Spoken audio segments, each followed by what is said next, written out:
Call to order the meeting of the Planning Commission of the Town of Los Gatos for September 25th, 2013. May we have a roll call? Commissioner Sayoc? Commissioner O'Donnell? Here. Commissioner Talasfor? Here. Commissioner Bourgeois? Here. Commissioner Birch? Here. Commissioner Smith? Here. And Chair Erickson. Here, would everyone please stand and join Commissioner Talasfor in the Pledge of Allegiance? I pledge allegiance to the flag of the United States of America and to the republic for which it stands, one nation, under God, indivisible, with liberty and justice for all.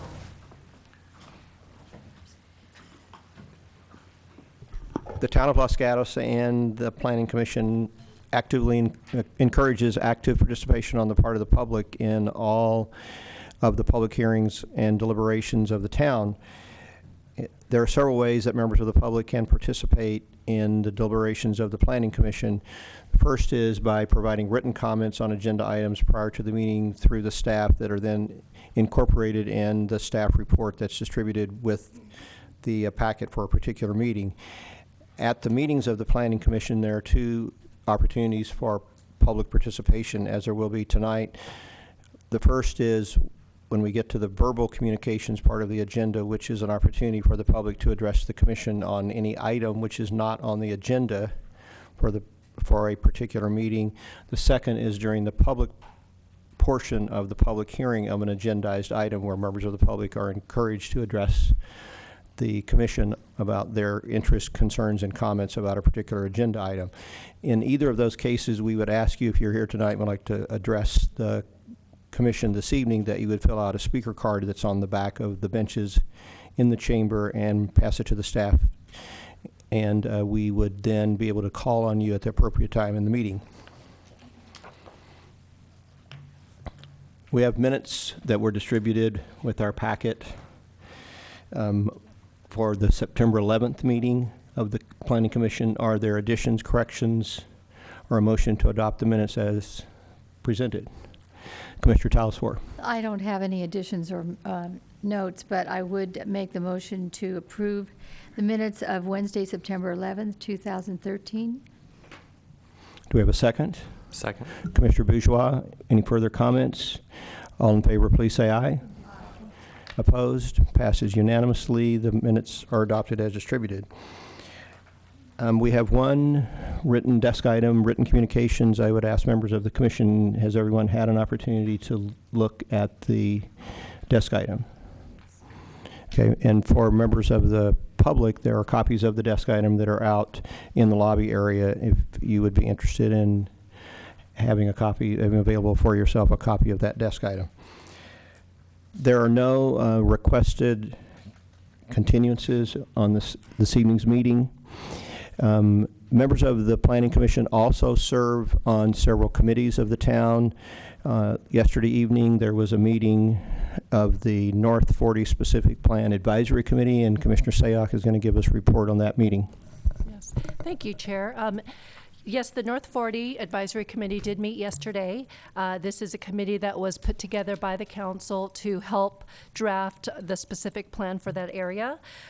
We finalized the review of the actual specific plan, and the majority of the discussion was on the commercial aspects of it. More specifically, how do we design and our plan for the commercial aspects not to negatively impact the commercial district downtown. Lots of discussion on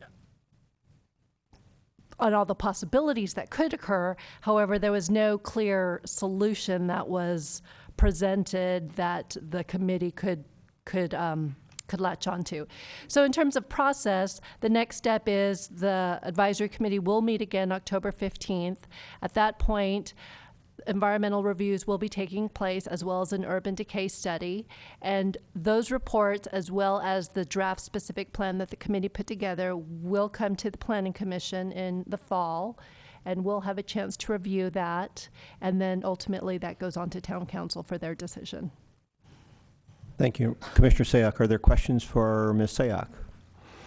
If not, there was a general plan committee meeting this afternoon earlier, and Commissioner Bourgeois will report on that. Thank you, Chair Erickson. Yes, just prior to this meeting, the General Plan Committee met, and at our previous meeting, we had just about wrapped up the AHOZ, the Affordable Housing Overlay Zone zoning ordinance development criteria, as well as the draft AHOZ design guidelines. We had asked to see it back to specifically discuss revised setback recommendations on a site-by-site basis, as well as a few minor changes. And the committee approved those with a few additional very minor changes. And I believe that now is going to be coming to the Planning Commission on our meeting of October 9th. So, Thank you, Commissioner Bourgeois. Are there questions for Mr. Bourgeois? There was also a meeting of the Historic Preservation Committee earlier this afternoon, and Commissioner Birch is going to report on that. Thank you, Chair Erickson. The Historic Preservation Committee met today at 4 o'clock. We had two items and 2 items under other business. The first item was requesting approval of an exterior modification at 212 Bean Avenue. Upon review of it, we discovered that there were some issues with the required setbacks, and we have sent that back to staff for them to review with the applicant. The next item was 118 Mess Hall Avenue, also requesting approval of exterior modifications. That was approved with design comments by the Historic Preservation Committee. Under other business, we reviewed an addition at 200 Johnson Avenue. We all unanimously agreed that the addition did meet our approval, and we will look forward to seeing them again. And our final item under business was 445 Los Gatos Boulevard.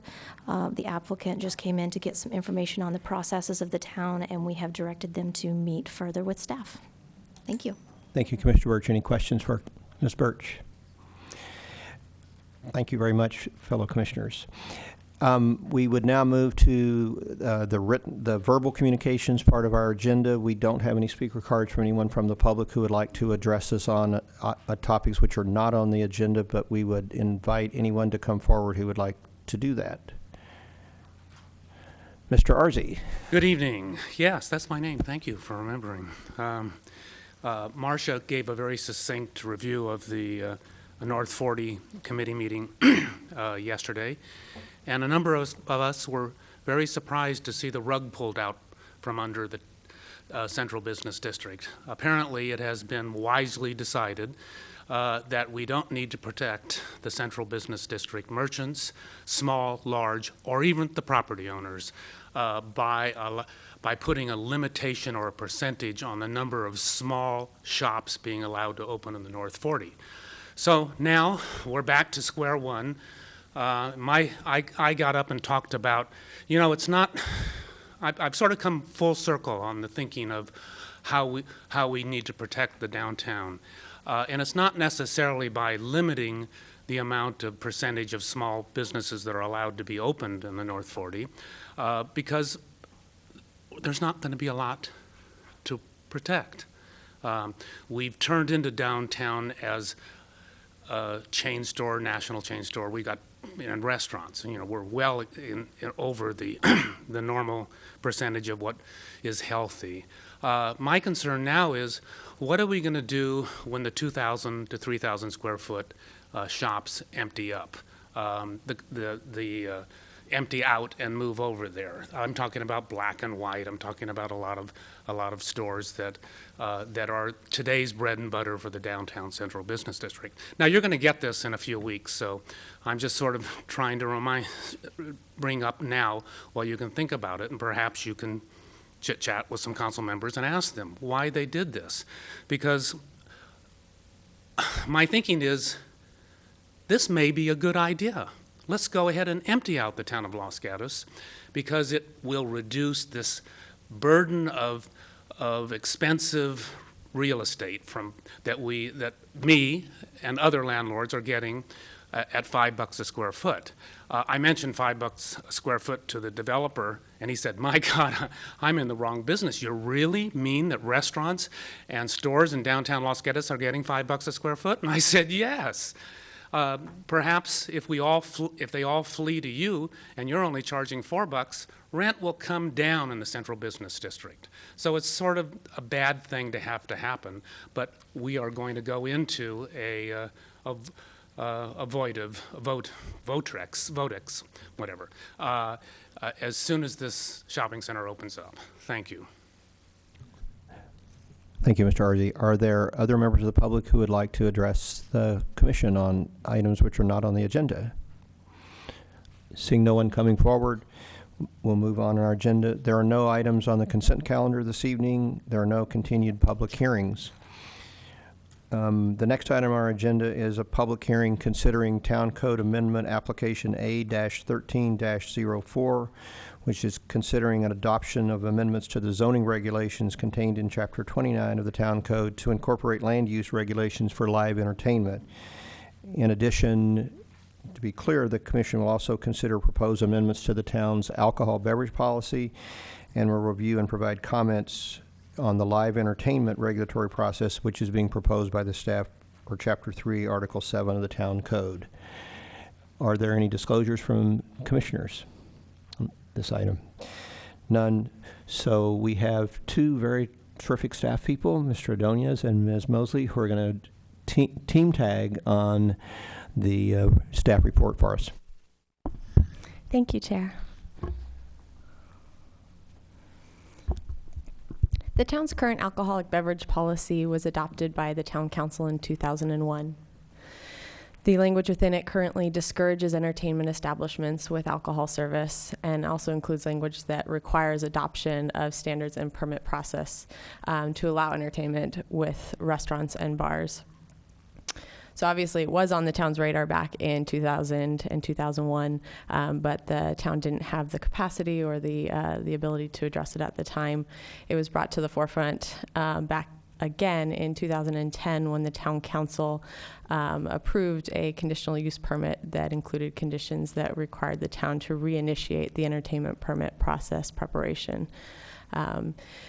In addition to that, over the last few years, 3 to 5 years or so, the town staff and deciding bodies have really reflected on the need to update the alcoholic beverage policy to reflect more current trends in the dining and eating area, and that would help the town better review applications that were before them and help applicants better prepare themselves for the process. In 2010, the Town Council and Planning Commission had a joint study session and staff presented research at that joint study session that showed, I think, about 15 jurisdictions that the staff had looked at in the area that had recently or over the last decade or so done an entertainment permit process and provided that information to those bodies. And based on that feedback, the town held several stakeholder meetings in 2012 to better get our heads around what we were looking at and how it was going to impact the businesses and the community.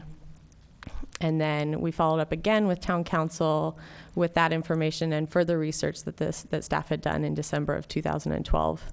Based on that additional feedback from Town Council, staff continued to work on these documents.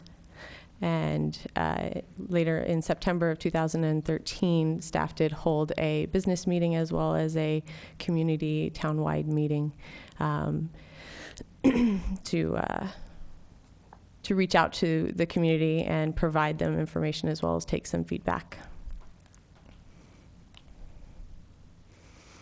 The documents that are before you that we're going to be discussing are refinements to the alcoholic beverage policy, as well as 2 separate town code amendments that particularly within Chapter 3, Article 7, regarding new section regarding live entertainment permit process, as well as some revisions and additions to the Chapter 29 land use regulations.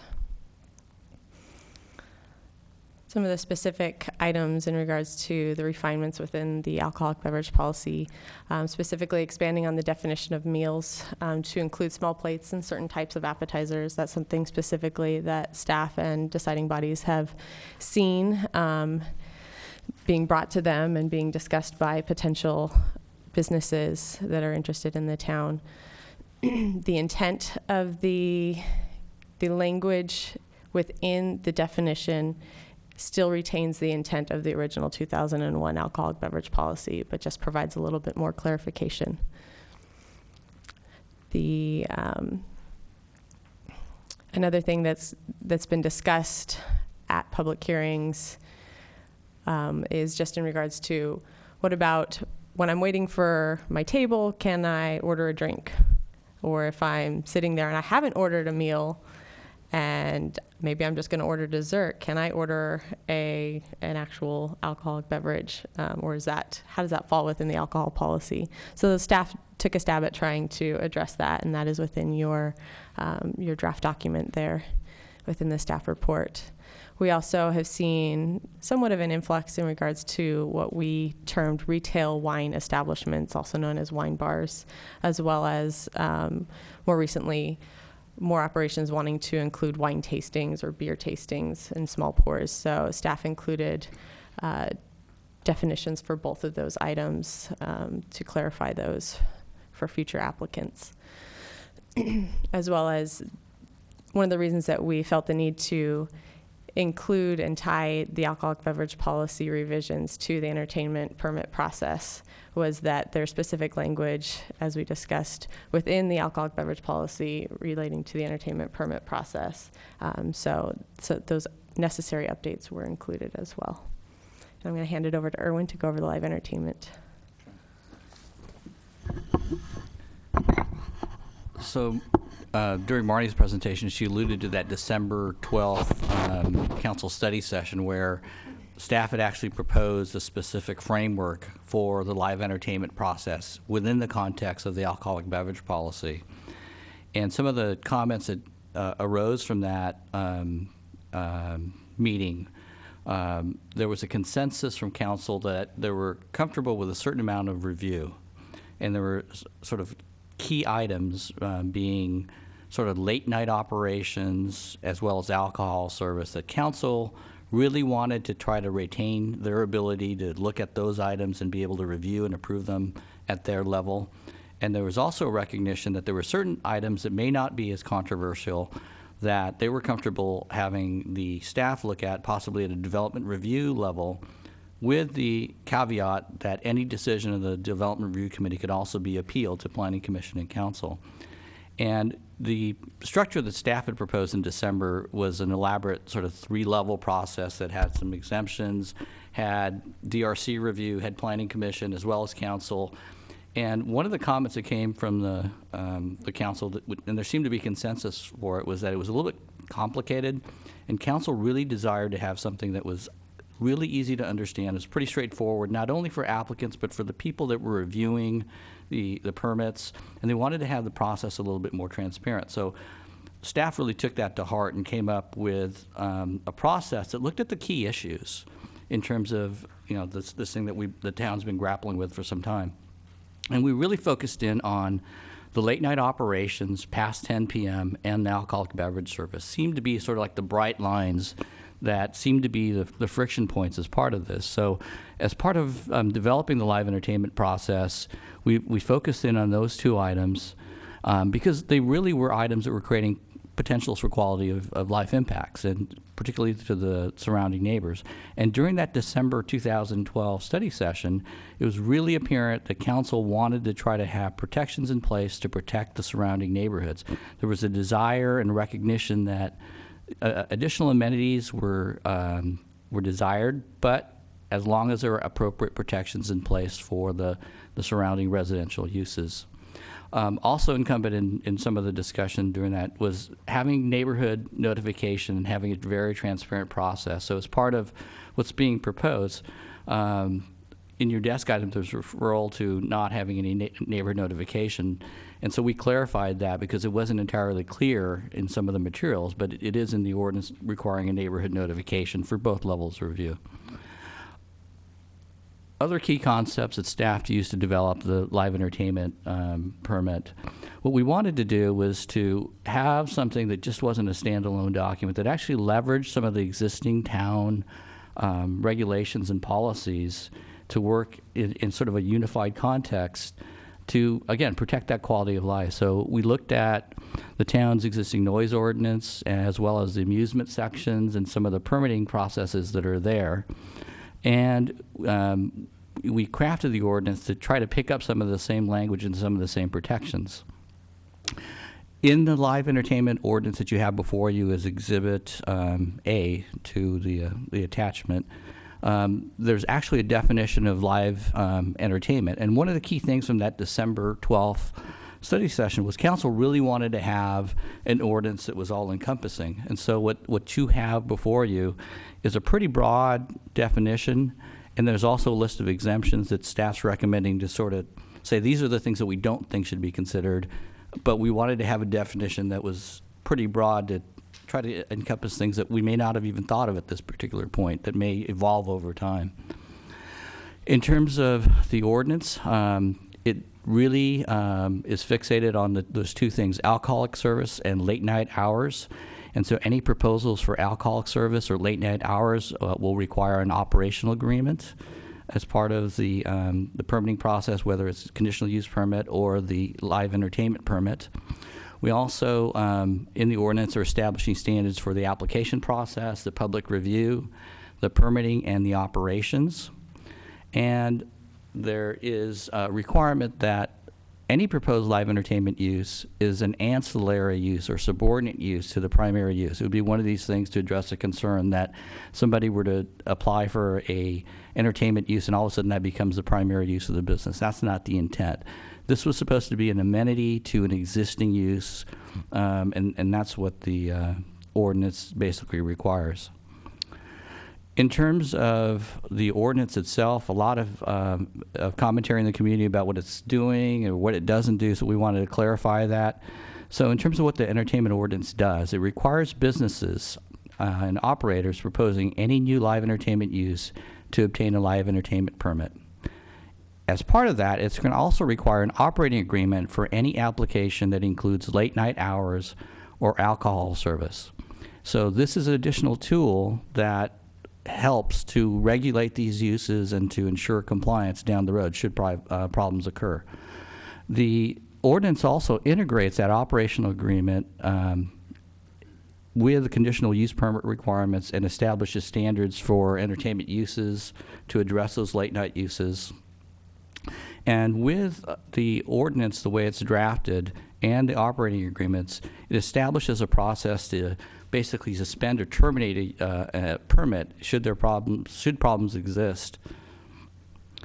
In terms of what the ordinance won't do, the ordinance will not change an existing business's conditional use permit if no change or new live entertainment use is proposed. There's about 15 uses right now approved that we were able to document. Some of those conditional use permits, for example, the restaurant nearby is allowed to have limited live entertainment. That business would be allowed to continue as long as there are no proposed changes for the conditional use permit. In terms of an operating agreement will not be required, or live entertainment will not be required for an existing business, even if it has a live entertainment use through a conditional use permit. Again, unless it's specifically required by the conditional use permit. There's about 2 or 3 uses that were approved in the interim. Marnie noted that there were some approvals since 2010. Those conditional use permits may have requirements in there that basically specify that they've got to comply with whatever live entertainment process is established by the town. So those uses, if they choose to continue live entertainment uses, would be required to comply with the ordinance. In terms of what this looks like, staff again collapsed the a little bit more elaborate 3-tiered approach and simplified it. So again, you have minor permits here that would be reviewed by the Development Review Committee and would be approved at a public hearing with 300-foot noticing of the neighbors. And then any decision of the Development Review Committee could be appealed to the Planning Commission and Council. And so the types of uses that would be considered under a minor permit would be things that don't have late night hours and no alcohol service. Staff tried to provide you some examples here on the left-hand column, in terms of uses potentially that could come in. You have a coffee house here requesting poetry reading, an open mic night before 10 p.m. That's the type of thing that we think should be able to be reviewed by the Development Review Committee. And then with the neighborhood notification and the appeal process to the higher bodies, we think that's an appropriate safeguard to ensure transparency in the community. Some of the other uses that are here, here's an existing bar with a conditional use permit. They want to do a jazz night. Due to the alcohol service, they are going to be automatically reviewed by council after the Planning Commission has a chance to review the application and provide a recommendation to council. The second example here is a restaurant with alcohol service, and they're proposing to have late night hours. Due to the alcohol service and late night hours, they'd have to be reviewed by council at that level. And then we have some other examples here. And that, for the most part, concludes the presentation. If you have any other questions or comments regarding the materials before you, both Marty and I are here to answer questions. Thank you, Ms. Mosley, Mr. Ordonez. Are there questions for the staff? Commissioner Talsfor. Thank you. Let's start with probably the last slide, which was your matrix. So it's a two-tier process, and yet, if I understand this correctly, the major permit will also come before the Planning Commission. So what, not for anything, but just for clarification to an applicant, why isn't that on that matrix? Why isn't the Planning Commission included in the matrix for understanding by applicants? That was previously clarified on a previous version of this matrix where it actually said review by the Planning Commission for recommendation to the Town Council. So it's just like any conditional use permit that you currently see that involves alcohol service, that you review it for a recommendation to the Town Council. It would follow the same process as that. And in addition to that, this is an example. This is not a chart that's going to be incorporated in any document. This is just to give you an example of what the process is. Okay, that clarifies it. I thought this would be going out to the public. Okay, thank you. That clarifies it. Can I have a few questions. Sorry. You're on. So right away out the door, September 12th meeting was relatively, it was just a month ago, not even a month ago. I'm just curious, there were, from the community, their concerns, there's a whole list of them. Were those concerns addressed in the document that we've read, or any of them? Or how are they, or can you help me with that? There were certain things regarding enforcement and penalties that were asked about. The existing ordinance does have penalties. There's, I believe on page 12 of the ordinance, it talks about penalties. There's a $1,000 fine, 6 months possible imprisonment, and a misdemeanor for violation of the ordinance. So that was one of the things that was addressed. Other things, I believe, in terms of some of the commentary that we received, particularly in your desk items, may have been sort of how the reader drafted it and may not have been aware of the other sections in the ordinance. And so we can clarify those if there's public comment specific to that. So you think you've addressed them. And then just one other for the moment. With the existing CUPs, the standards that are now in place, although you're not going to revoke those CUPs, are those standards at about the same level, or will you at least require those existing CUPs to embrace the new policy standards? Are you asking about the ones that were approved in the interim Yes. that have a requirement to comply? Yeah. They will be required to comply with the current policies. And what about the which- former ones from, 5 years ago, 3 years ago? So they would be regulated by the current So they're, but requirements, which are more strict. So assure me with something, are those standards, I can't remember all of them, but are those standards somewhat as strict as what we have presented to us?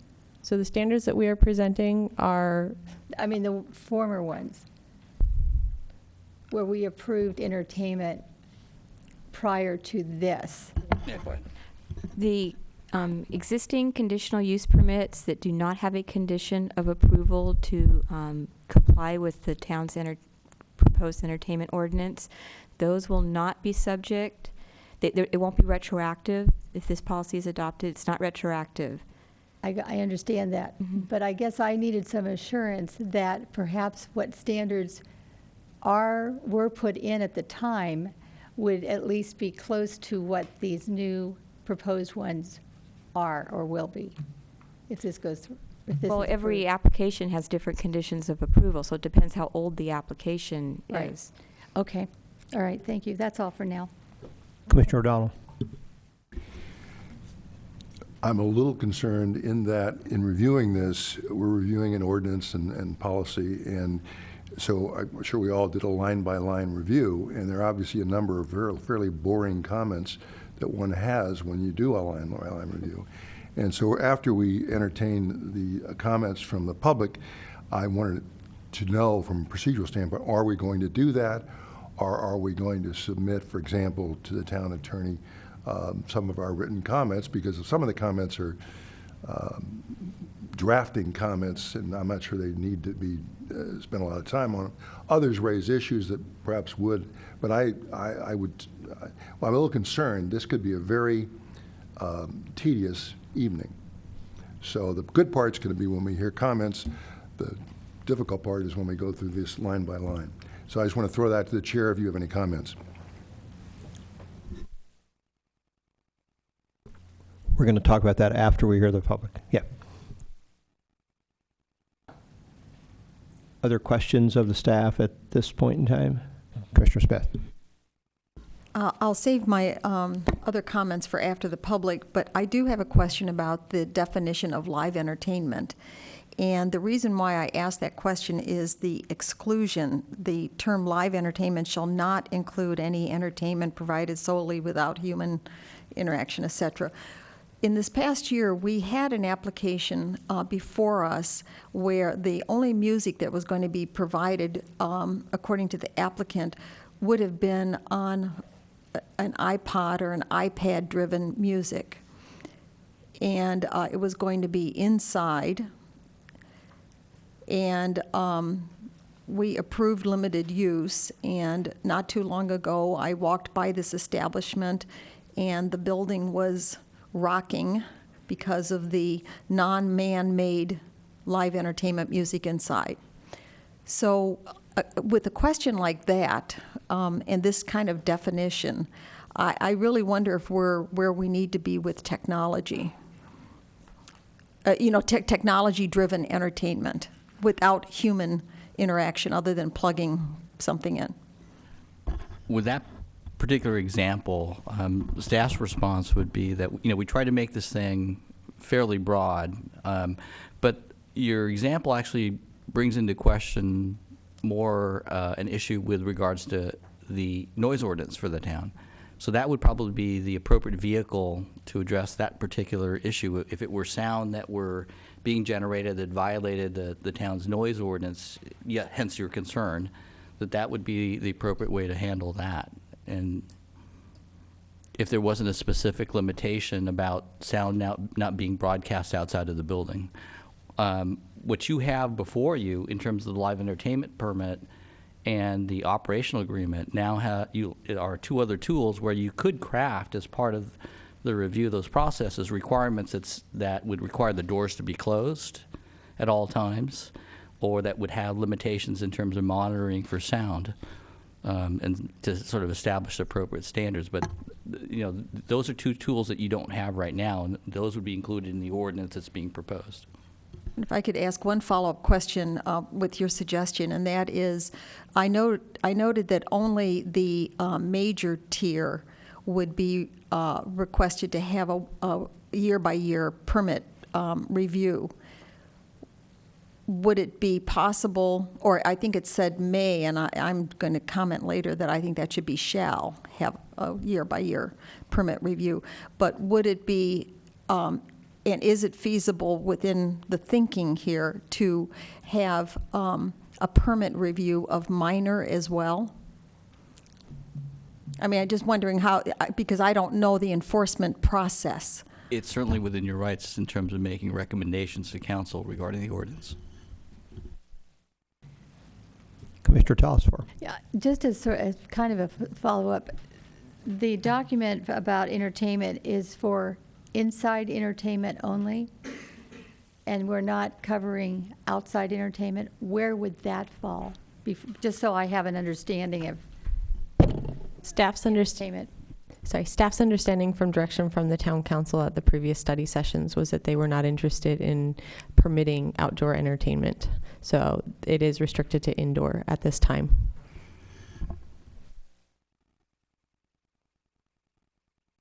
And I'd like to add one more thing to Commissioner Smith's question about the live entertainment definition. Just want to remind all commissioners that if you have think there's some other definition or additional things that should be added or deleted from that definition, that's your purview to make a recommendation to town council on that matter. Other questions of staff at this time? If not, we will now move to the public portion of the public hearing and invite comments from members of the public.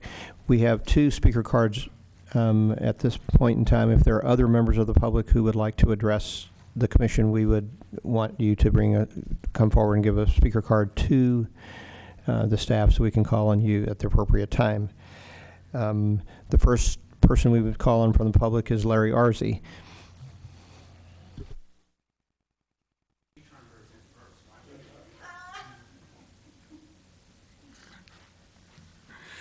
Oh my God, how devious can our town manager get? From my reading of the regulations, this is nothing more than a pathway for more intensification in Los Gatos' central business district without following the rules. Our town manager and his staff doesn't seem to get it. Our town manager again has allowed his staff to ignore our town regulations. He was recently, politely may I say, chastised by the town council for his outlandish interpretation of the parking district regulations by allowing the movie theater to add and intensify new, not old, brand new space without providing parking.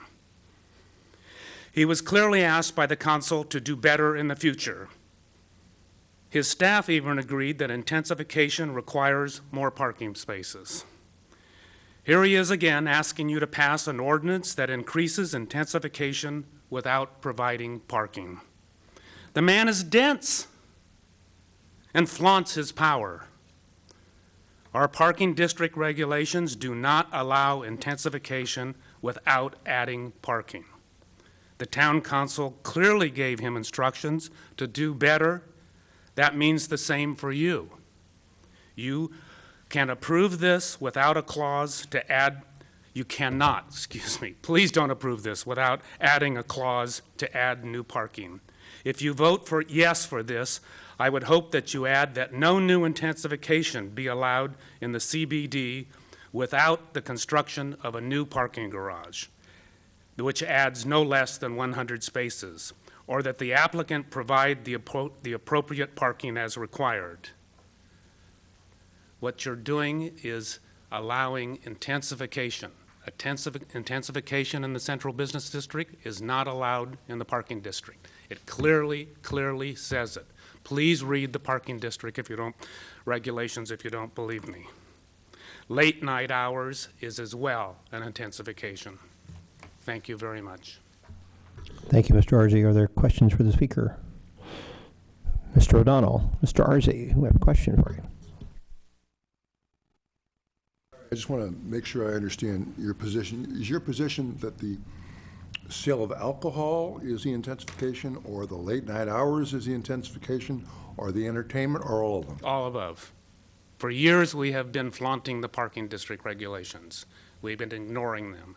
We've been allowing restaurant uses, alcohol uses, which are intensifications. Staff clearly agreed on that meeting that I opposed the use of the permit for the movie theater. And by the way, I'm all for the movie theater, and I would have applauded council for allowing it to happen, but it's the way it happened. It's trying to avoid our existing regulations to accomplish more intensifications in the central business district. Next speaker card we have is from Chris Wiley.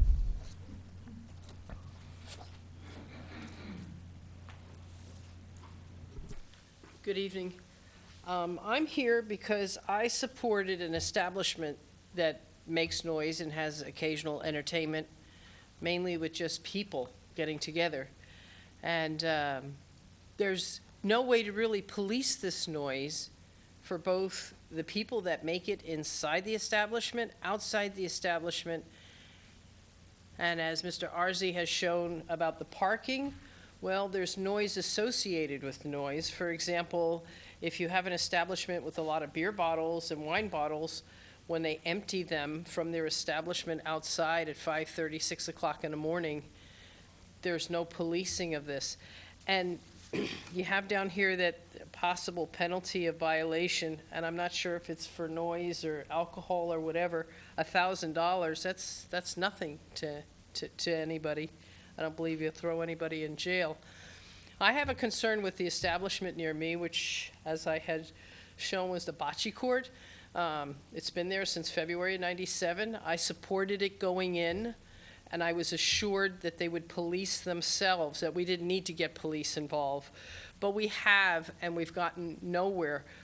I'm afraid that the establishments that get permits for indoor music near me, it could be Tommy's, it could be the bocce court, it could be other places, that if nobody polices it, we have a problem, and that's my only concern. I don't want to put anybody out of business. I've said this over and over again, and I've been told over and over again from the bocce court I'm the only one complaining. And just for kicks and giggles, I went walking around for the last weekend, and asked people what they felt, and I was actually surprised. I just asked them if they hear them. And they started giving me, at least 30 people said, I am concerned, but I didn't complain because nothing was done when you complained. So I wanted for the record that we need to enforce it. We don't need to pat them on the hand. We don't need to say, oh, they're paying buku taxes and we can't afford to punish them. Especially on my end of town, you're in a lot of residents, and people are living there and have to live with them. And I expect them to police it. And I put other matters in there too. As a result of the traffic coming in, things get changed, our garbage cans get put on the sidewalks, cars are haphazardly parked in other places than where they're assigned to. So all this has to be considered. If you're gonna have music and entertainment, you're gonna have people coming into town, and what's the repercussions for that? Thanks for your time. Ms. Wiley, thank you very much. We have a question from Commissioner Talsfor. Can you tell us where you live? Yeah, right across the street from the bocce court, 544 University Avenue. I Okay. have been there since 1980. I was there when it was a lumber yard. The two men went home at 5 o'clock. They have stayed till 6 to have a drink or two, and there was nobody there at night. Since the bocce court went in, you can't park on the street. They park where they want. They park how they want. And it is a problem. The noise is a problem. I left the last meeting with these folks, and they were steam cleaning at 10:30 at night, and I sat out there, watched the whole steam cleaning till 1. And when I reported it again to the owner, he says, I'm not going to be stopping it. Nobody else is complaining. I don't appreciate that. Now, tonight they did have a meeting. I could not attend it at 6 o'clock with neighbors to say, do you have a concern? 6 o'clock, everybody came to me and said, well, that's too early. I'm still at work. I can't make that meeting. And they only had distributed their invitation to just the 3 houses across the street, 2 on the other side. They didn't even go down further to invite the apartments where it's going into these apartments. It goes off the wall. That's one of the things people have to consider is how the music bounces off the wall and goes over a block. Well, thank you. So what I am to understand, though, that the establishment did invite a neighborhood meeting. Does this occur once a year, often, never? Second one I know of since it's been into establishment. The Okay. first one was held by Thank you. Tom Albanese at a restaurant, and again, 5 people showed. Thank you. right? Thank you, Ms. Wiley. Commissioner Sayoc. I just want to touch on a little bit more about enforcement, and if I could just use it as a test. When you make a complaint to the establishment, it sounds like you may or may get a response that's satisfactory. Have you ever called the police? Yes, I have complained to the owner. At 6:20 in the morning, I happened to call his office. He happened to have answered his phone, and I put my phone outside and let him listen to the noise. He apologized, said it would be straightened out. I've called the police, and we have been told by our own policemen here at meetings that it's not their job to come out and do anything. Now, you could say it should be for the enforcement officer, or it should be for this or that. The police are part of the police. We're a small town. We're called a town, although it doesn't matter what the population is, that we should work together. And then I was told once, when I came down and complained, that I need to collect so many slips from the police before I can make a formal complaint. It shouldn't be like that. And the establishment itself, the two managers that run it, kind of try to put it back on my back. Well, nobody else is complaining. Let me use the analogy. If you're going down the road between Lark and Highway 9 on 17, and you know the speed limit is 55, and you're going along and somebody's going 80, and they're weaving in and out, in and out, in and out, you're concerned. But you know that there's an establishment in place of a highway patrolman, possibly ahead, that will stop this guy, do one of three things or all three things. Give him a ticket, give him another ticket for driving recklessly, and if he's under the influence, arrest him and put him away for being under influence. We don't have anything in town to follow up with that. The neighbors who said, yes, I hear the noise, I haven't complained, because they feel there's no enforcement going along with that. And that's a situation. I wouldn't have to complain if somebody was enforcing. If a cop went by and said, whoa, that door is open, that music is going down the street, they need to stop that. He's not going to go there until I complain. I've been told that specifically by the police. And the same thing with they had large trucks in the morning there delivering stuff and waking us up. It was before Safeway's 8 o'clock curfew. They said, oh, no, we're allowed. And when the police came, they said, we can't do anything till we read their conditional use permit. I said, well, this isn't the first phone call. And I can guarantee you their conditional permit, and we did all check, isn't going to be against what the town rule is no noise before 8 o'clock. So it goes on and on and on. And I don't want to put them out of business. I want them to come out of their parking lot and police the noise that's going on and police the people, police the cars that have the sirens go off because they've been jiggled.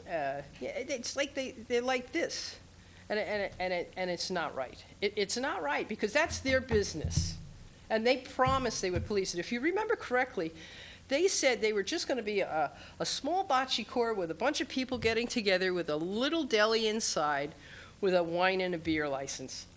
And look it, the day it opened, it was a 4-star restaurant, and it grew from there.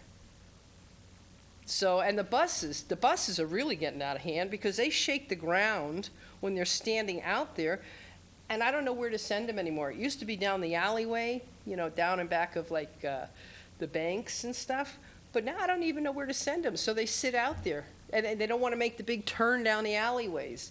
And then the little buses, they want to sit in front of our house, and there's something wrong with that. It should have been, it's nice to have given them the permit to have this entertainment, but they should have, it's called collateral. It's called collateral equipment and associated equipment that goes with it, and it should have been thought. I have to admit, they sometimes go out and clean, that stuff that's been dropped around, but they try to tell me it's coming from Tommy's, it's coming from here, it's coming from there. It's always the fingers pointed back and not taken care of. So if they self-police themselves, then we don't need the police, and we don't need to go further, but it hasn't. We run on it, we just run that way, that we push until we get knocked on the nose. And I'm sorry about that. Commissioner Talsworth. Can you go back to saying how you have to get to a formal complaint? Yeah, you kind of glossed over that, and I haven't right. heard that before. One time I You have to. complained, I'd come down to complain, and they said, well, have you called the police? When you call the police, Well, you'll get you a came slip. down where to complain? The planning. Okay. I came into the planning, and they said, well, you got to go through the cycle. Then the police started to tell me I have to go get a copy for them of the conditional permit. And I'm like, that's my job? And then we decided we'd all meet, and we did. We all met down there and found out this has to be enforced. Since then, I've called the police, and they still haven't done anything. Okay. Thank you. Yeah. Thank you, Ms. Miley. We don't have any additional speaker cards for anyone from the public. Is there anyone else that is here this evening who would like to address the commission on this item? Seeing no one coming forward, we will close the public portion of the public hearing. In order to facilitate our discussion this evening, I'd like to suggest to my fellow commissioners that we separate our discussion and consideration of the item into the three parts that in fact we're considering. The first is the amendments to the alcohol beverage policy, and that we focus on that first, the discussion of that, and then take whatever action we're going to take on that in terms of making a recommendation to the council. Second, that we focus on discussion and whatever recommendations we're going to make on the proposed land use regulations to Chapter 29 of the Town Code. And again, focus our discussion on that particular item and make whatever recommendation we would make to the town council about that. And then third, and finally, focus on the live entertainment regulatory process, so-called permitting process that would be in Chapter 3 of the Town Code, and that we focus our discussion third on that, and then take whatever kind of recommended action that we have. In each of those instances, I would like to suggest, and I believe this is okay with staff, that if there are simple wording, editing, corrections, or suggestions that are not of a substantive nature in the document, that those could be submitted, and the staff would like to have those submitted in writing. We can do that sometime in a reasonably timely manner after this meeting, but we don't need to cover those this evening. But err on the side if you consider it having any kind of substantive or content consequence that you would bring it up tonight. So I would open the floor to the commission and say, is that a reasonable way to proceed? Commissioner O'Donnell. Two things. If you're asking, is that reasonable, that's fine with me. What I wanted to do is at some point before we get into discussion, may we have an opportunity to ask any questions to staff again. We're going to ask the questions of staff for each of those items as we go through them, if that's okay. As long as we get a chance to ask staff questions to begin with, and I don't care what section it's on. Yeah. So. Okay. Commissioner Smith. For instance, I have what I think is a general question just about standard operating agreements, so it could fall into any of those three categories. So do you want me to ask that now, or do you want me to wait till we get to a category? I'm okay with your, if there are general questions that might apply to all three, I think it'd be reasonable to ask those at the beginning. Operating agreements would be under the Chapter 3 section of the Town Code. Oh, Commissioner they're O'Donnell. also- never mind. I have a question which I think is a fundamental question to what we're doing tonight. So Mr. Arzi made the point that he felt the three things we're considering doing are each and every one of them an intensification or a potential intensification of use. It's fairly clear that these documents do not treat them as an intensification of use.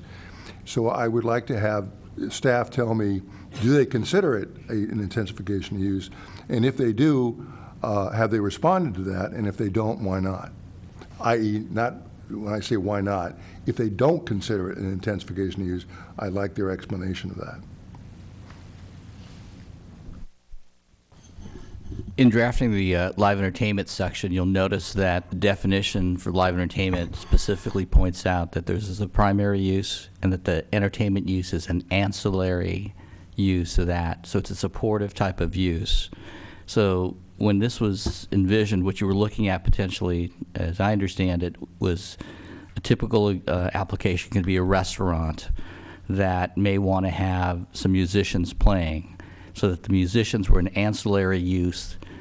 They could be considered as an additional amenity, but the musicians themselves were not doing anything to trigger additional traffic impacts or additional impacts. And if it's wholly within a building and the noise isn't, permeating beyond the walls of the building, there were no other additional impacts potentially for that use. It seems to me that we're concerned principally about alcohol and/or entertainment after 10 o'clock in the evening, but that's one of the main things. So it seems to me if you have a restaurant that has entertainment after 10 o'clock in the evening, I don't care if it's an ancillary use or not. The ancillary use is an intensification because I would posit that normally the amount of business they would have after 10 o'clock will be increased if the entertainment is successful. But we do not deal with that, if I understand correctly. So we've made the assumption that because it's an ancillary use, it couldn't be an intensification. I would suggest to you that's not true.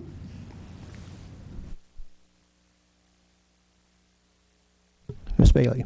In response to intensification of use pursuant to town code, the definition of intensification of use is if there's 5 or more peak hour trips increase.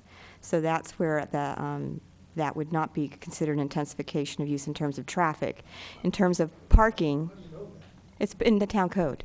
No. How do you know that the particular restaurant or whatever will not have an increase of traffic of 5 or more because of the entertainment? It's during the peak hours, and the peak hours are between. So from 10 to 12 o'clock, they could have all kinds of traffic, and we don't care about that. I'm just saying pursuant to town code, and that's where you would need to make recommendations. And in addition, the parking, there's no, as Erwin has said, it's an ancillary use, so therefore the parking wouldn't change because the parking would be the same as the original use. Parking and traffic are both assessed based on seating in both those types of uses. So if the application were proposing to increase either of those, then we would assess the intensification based on that. But there would be no ability to assess it beyond that. So if they're not proposing new seating, it wouldn't be considered an intensification per town code regulations. One of that would be if a restaurant typically doesn't have the same volume of use after 10 o'clock in the evening, and therefore has entertainment to have a greater volume of use, which seems to be a likely possibility, you would have more traffic and more parking at hours when you don't normally have it, which are also hours which we're very concerned about because they are after 10 o'clock. But we assume nothing. We assume there's nothing bad happening because our other ordinances haven't thought about that. The other thing to consider is that for that type of use, should you have a use where they'd have to amend a conditional use permit, it's part of the commission's everyday review of applications where you have to make the findings that that particular use is going to be compatible with a particular location, that it's not going to be detrimental to health, safety, or welfare.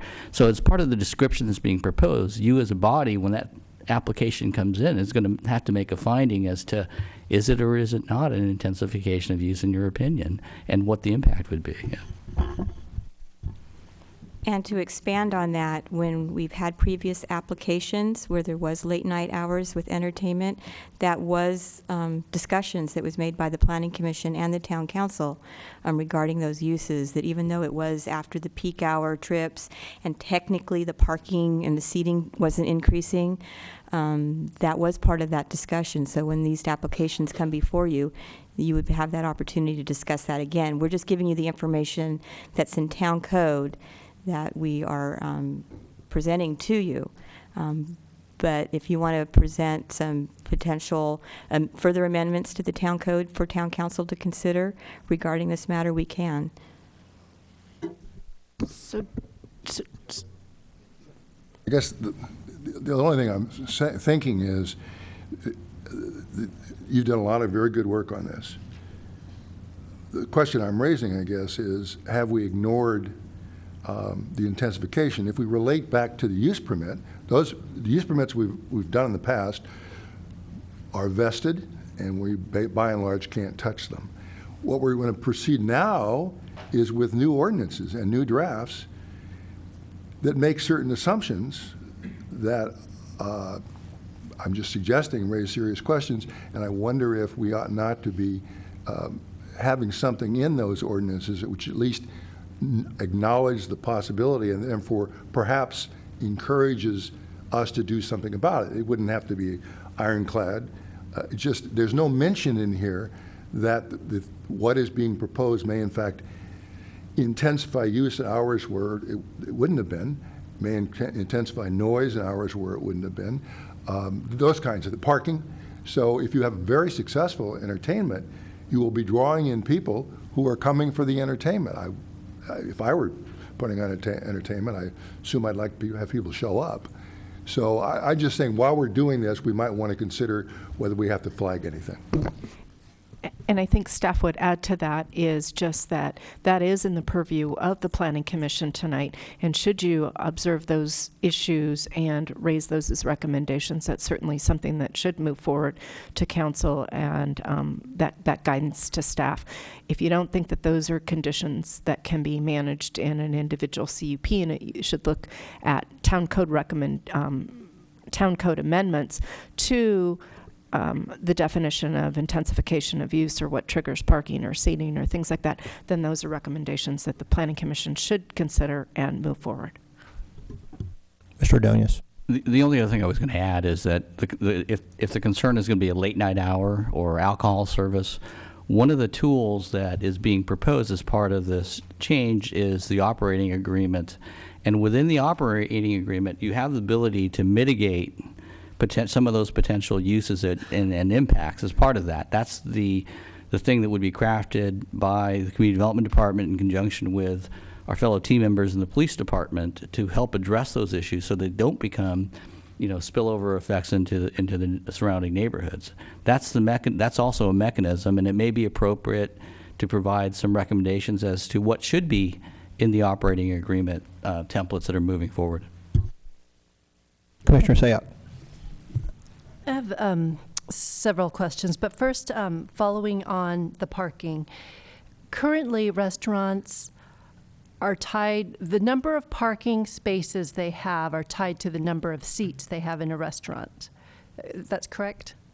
So changing their business model to after 10 p.m. with the entertainment and the smaller plates, you would presume that you'd have more people that don't necessarily need the seats anymore. More people can enter an establishment that needs to be seated. Like, people can go in and they can stand. It could still accommodate twice as much people if you're not necessarily sitting down for a meal. So how do we change our parking structure so that it's no longer looking at the traditional restaurant that we've been employing for the past couple of years? Again, those were exact discussions that came up with some of the recent applications regarding entertainment. So we can't answer you now how we can do that. I think if that's a concern with the commission, that forward comments to the council that this needs to be looked at and it needs to be addressed, and further revisions would need to be made on how to handle that. Okay, so if I could continue, definitely to my colleagues here, that's one of the things I'd like for us to discuss. It seems like it's an issue that's been flagged, and I'd hate for us to just kind of push it aside without somehow either identifying a solution or providing a recommendation that a solution be made before it be finalized. So that's one area. The next, again, general, I don't know which of the three topics. I want to get into enforcement.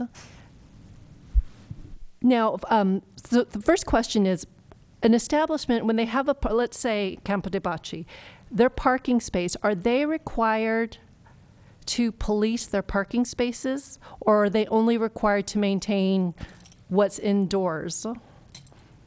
Is there a general policy on that? There's not a policy. I don't know, have their specific conditions in front of me. Some businesses have specific conditions. Again, as time goes on, we learn to implement new conditions based on experience from previous applications. But it is any business owner's responsibility to regulate the property that they have. Okay, and that includes the parking That's as well? correct. Mhm. Okay, so the second question then is, do we have a standardized process either in existence or in these new operating agreements that we're looking at that makes it clear what the process is for complaints, so that either they call the establishment, either they call the police, either they call a third entity? And I recall we had the same issue with the Toll House on Broadway, and I'm trying to remember how we resolved that. I know that the residents there felt they had to make numerous calls to different people to get it counted. And so, using that as an example, were there any lessons we learned from that example that we can utilize for future establishments? Yes, there is, and actually council is working on that as we speak. They're working on code compliance procedures, and that's in the process of how to make it more open to the public on what the process is, how to make things more available on the town's website of what the process is, make it more user-friendly so it's understandable what the process is, as opposed to reading the town code and trying to figure out what that involves. And we're also proposing to get our conditional use permits online. That'll be a long process. We're hoping to get the restaurants and some other particular uses online and available for the general public to see, so they know what the conditions of approval are. But it sounds like that's still not something tangible that could fold into this process in terms of enforcement and Well, not into this process because it is a separate process, but it is something that's being worked on, and it's a very sensitive issue right now. So it's kind of going concurrently in some ways. The timing is a concurrent process. Okay. That's it for now. Commissioner Talsor. So are we just asking questions of alcohol, period, or are we going to go line by line? Some of my questions. I think it's okay for you to ask Just questions of ask, okay. staff. So getting back to this operational agreement, would that be, I don't remember seeing those when we have had, a review of proposals prior to this. Is that something that we could ask to see before we make an evaluation? A decision on future alcohol permits? In the past, they've been drafted either as part of the council discussion and then finalized after the town council Okay. meeting. There's no set procedure that is in stone that needs to be followed. Okay, so it well, can that's be something we discussed. might want to get involved with. All right. Then I'm looking at Exhibit 4 of the policy regulating, and this is the draft form, I guess. Clarify why, under the review process on page 4, number B, underlined, I guess it's the new B, the new B under 2, I think. But it says if and this has to do with process, if the Commissioner direct- Talsor, can you clarify for us, for everybody, where you are at the moment? I did, I thought I did. It's on Exhibit 4, alcohol, draft, page 4, under review process.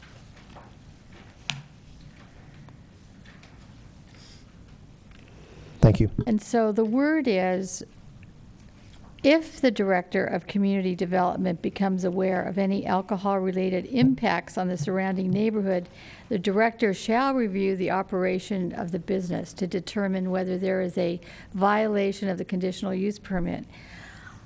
Help me out with the word if. And why is it if? Why isn't it when, or this is what's going to happen? That's previous verbiage. We can certainly change it to when. Because that says to me, oh, well, if he never hears about it, oh, well, it just sounds so flippant. And this is a serious policy, so. No, that can be changed. Okay, all right, I thought there might be. All right, that's all for now, right? Commissioner Smith. I have a general question, and that is, I know in the documents it's recommended that there be a specific code enforcement officer that works in the evening to to look at these establishments.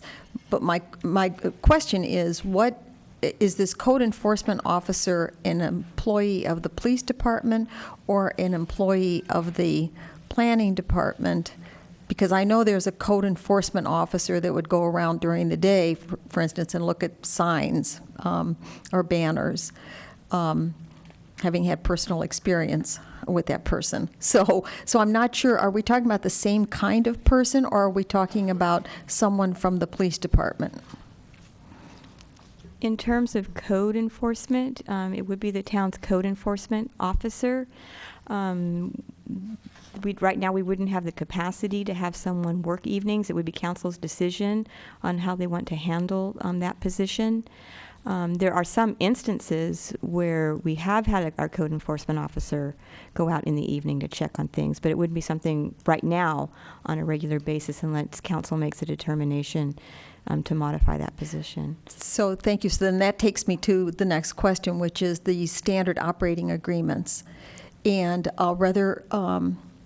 we have seen standard operating agreements in other situations, and one of the things I just happened to be from one of the citizens this evening talked about the bottles being crushed at different hours of the morning or the night, and I know we modified that for one particular applicant.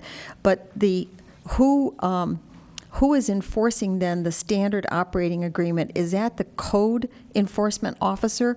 That's the police department, since the police department, in this document at least, is going to be involved in the permit process. It's a joint agreement, so it really depends what the issue is. I mean, it has to be a specific, it could be the community development department that would go out and look at it, or it would be the police department. So if a citizen called the police and said, this is out of control, do something about it, if the police didn't have the standard operating procedure, they wouldn't know whether or not they were in compliance? Is that, I'm just trying to do a hypothetical in my mind about standard operating agreements and who really enforces them or who has knowledge of them. Well, it would be the town that it would enforce it. And it would be, again, it depends on what the complaint is, of what department would actually follow through, contact the business owner regarding the compliance. All right, so then is it feasible to have an operating agreement for every business that's in the alcohol or entertainment business, whether it's a tier 1, a minor, or a major? Is that a feasible possibility? Well, the tier 1 doesn't have alcohol, so there wouldn't be an operating agreement. No, but it has entertainment. Okay, so you're thinking it's a possibility. If you feel it's pertinent, then you could forward that recommendation to the town council. Okay, so then my last question, and I just go back to a joint meeting that we had, the study session. My question at that time, or someone's question, was whether or not we could take present businesses prior to the last 2 years. I believe the document states that businesses that were authorized or received CUPs in the last 2 years could be required to comply with this new ordinance. But how about before that? Am I incorrect?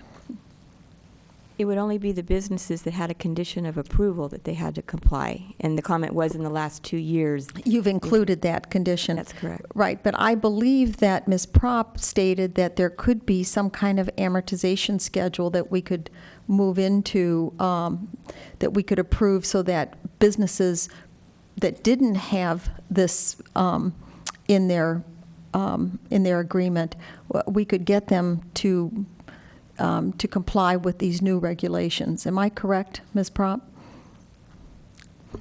I have not reviewed the minutes specific to that. However, that is something that, if directed by council, staff could look at whether or not that's feasible or lawful on vested rights for existing CUPs. That's not something that council's asked us to do as a follow-up at this time. Okay, and I'll just give my reasoning for that. I was thinking that we're going to make these, we're going to require these new businesses to come back year by year and have a review And although what we hear is that it's really established businesses now who've been here longer than 2 years that we hear complaints about. So, I was just trying to figure out how to get all of these entertainment and or alcohol businesses under one umbrella into compliance. So that's really, Commissioners, what my thinking was on that. If we could have an amortization schedule to require that, I would make that recommendation. Commissioner O'Donnell. No matter what this says, if the code enforcement officer is the person responsible for this, and of course the code enforcement officer goes home at 5 o'clock, and the police do not enforce it, and they don't go home, they're on 24 hours a day, we've set up a system that has no enforcement at the peak times when people need enforcement. So one of the things we may want to consider is whether this whole thing should include some kind of recommendation to the council to come up with something that works. It's fairly obvious to me, having sat on this planning commission for a while, that some of the conditions we put in conditional use permits are not observed, and obviously not observed. Nothing ever happens. And I suppose that's because, and I mean this seriously, we have fewer staff working fewer hours and getting paid for fewer hours than we probably need. But it's troublesome to set up a system that presupposes an enforcement arm that definitionally doesn't exist. So we may at least want to consider some comments to the council about that, and I'm sure they're aware of it, or something in the ordinance that talks about that, and I don't know what it would be. But all the language in the world, if it's not enforced, is a waste of exercise, yeah.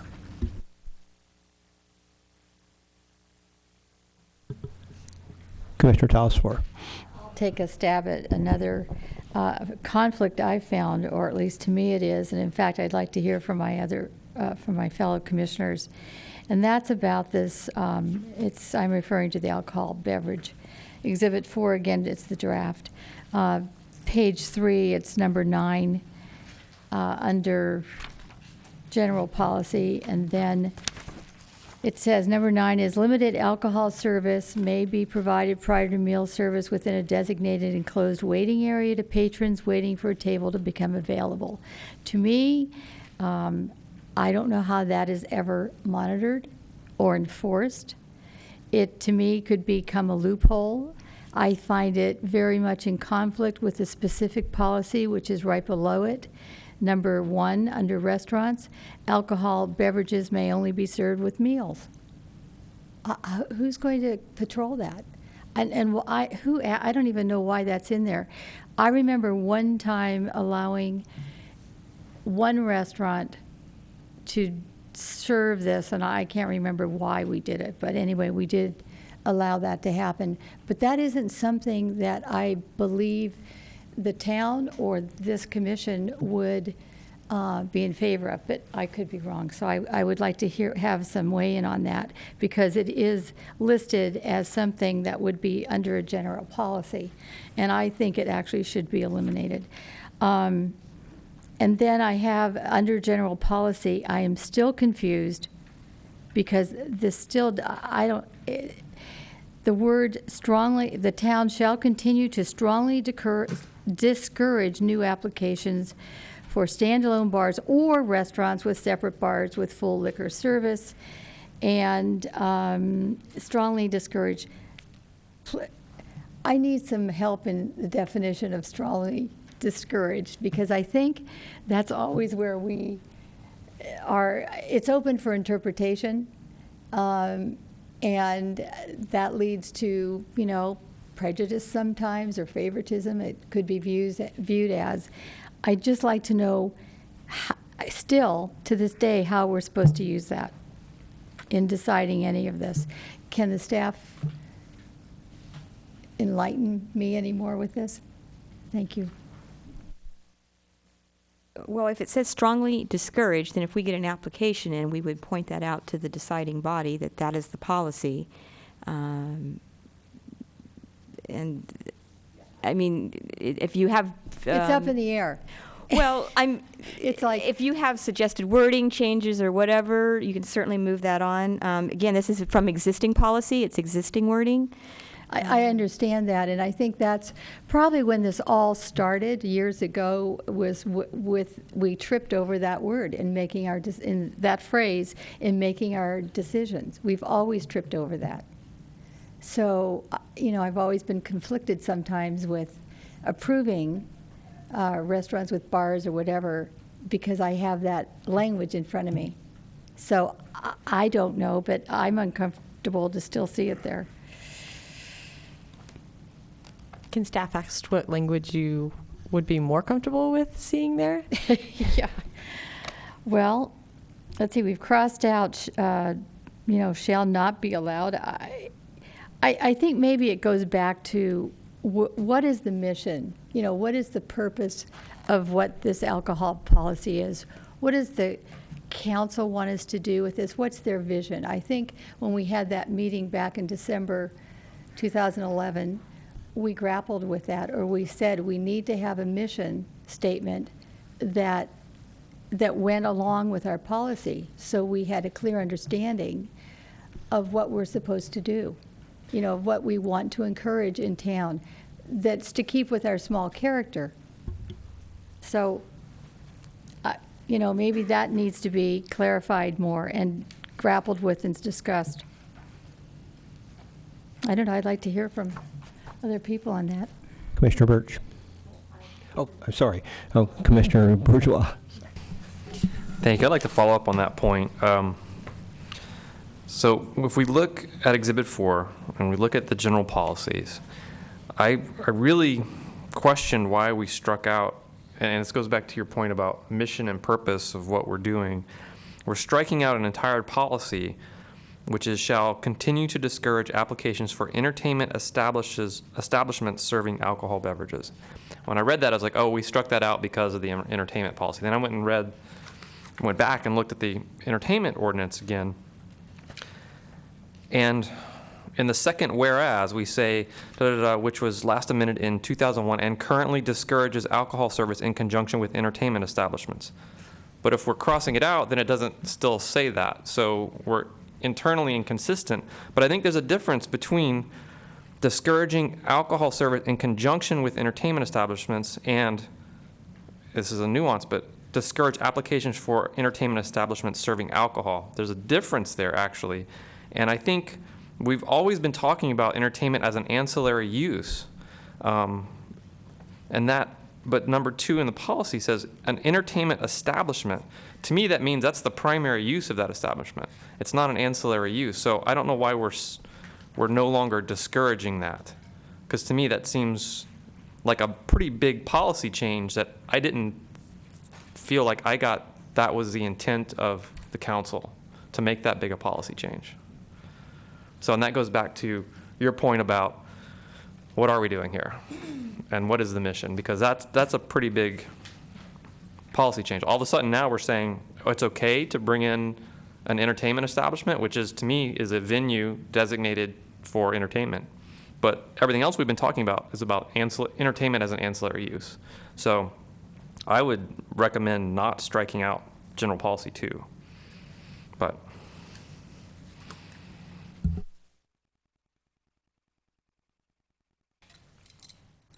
I was on Exhibit 4, page 1, general policy, item number 2. Commissioner Sayoc. Actually, I would concur with that. I would like to keep general policy number 2 in. And just to answer Commissioner Talasvor's question about how other of our commissioners feel, actually, strongly discouraged to me, I've strongly discouraged to the point where I've denied. And so to me, that's pretty clear. And the way I see it is we follow these rules and then it becomes council's interpretation, since and that overturn could happen, and it has happened. But so one thing that I would like, when we're talking about intent to the council, I would like for them to think about the strongly discourage, because as a commissioner following that direction, strongly discourage has been me voting against these establishments. And so unless I've been told otherwise, that's how I will continue to interpret that. But again, what I'd like to make the point is keep general policy 2, and I'm actually general policy 1, to me, that hasn't changed, and unless the intent from the council has changed, my interpretation has not changed. Which So I have a follow-up question for the staff to what Commissioner Sayak was just asking. So in the event that the language in number 1 of the general policy stays what it is now, that it strongly discourages, so if an application were to come forward, in order to deny that application or to recommend that it be not approved, would we need to have findings that or ground in the first sentence of the purpose that it could jeopardize public safety, result in an increase in police services, or compromise the quality of the quality of life for town residents? Because the first sentence captures at some level what the purpose of having this policy is. So in order to deny an application, would we have to have findings that were grounded in and would support, ground in that, in what's captured in that first sentence? Is that what would be incumbent upon us and then ultimately the council? There are no findings required to deny this type of application, but you would make justifications or reasons for your denial to support the denial. So when that's forwarded to town council, they understand the commission's justification for why an application is denied. But you don't have to make findings to deny this type of an application. But you can use item 1 as a justification for denying. Okay, so when the council, so is there a presumption? So I was trying to figure out the logic.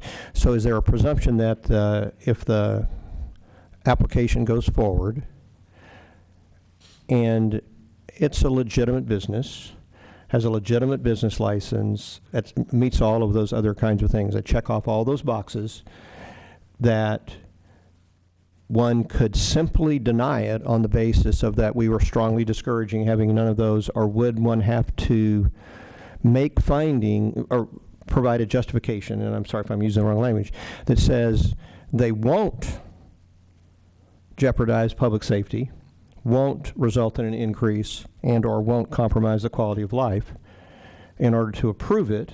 In other words, is it presumed going in that the application is going to be approved, or is it presumed that it's not going to be approved? And which sort of justification am I using in that case?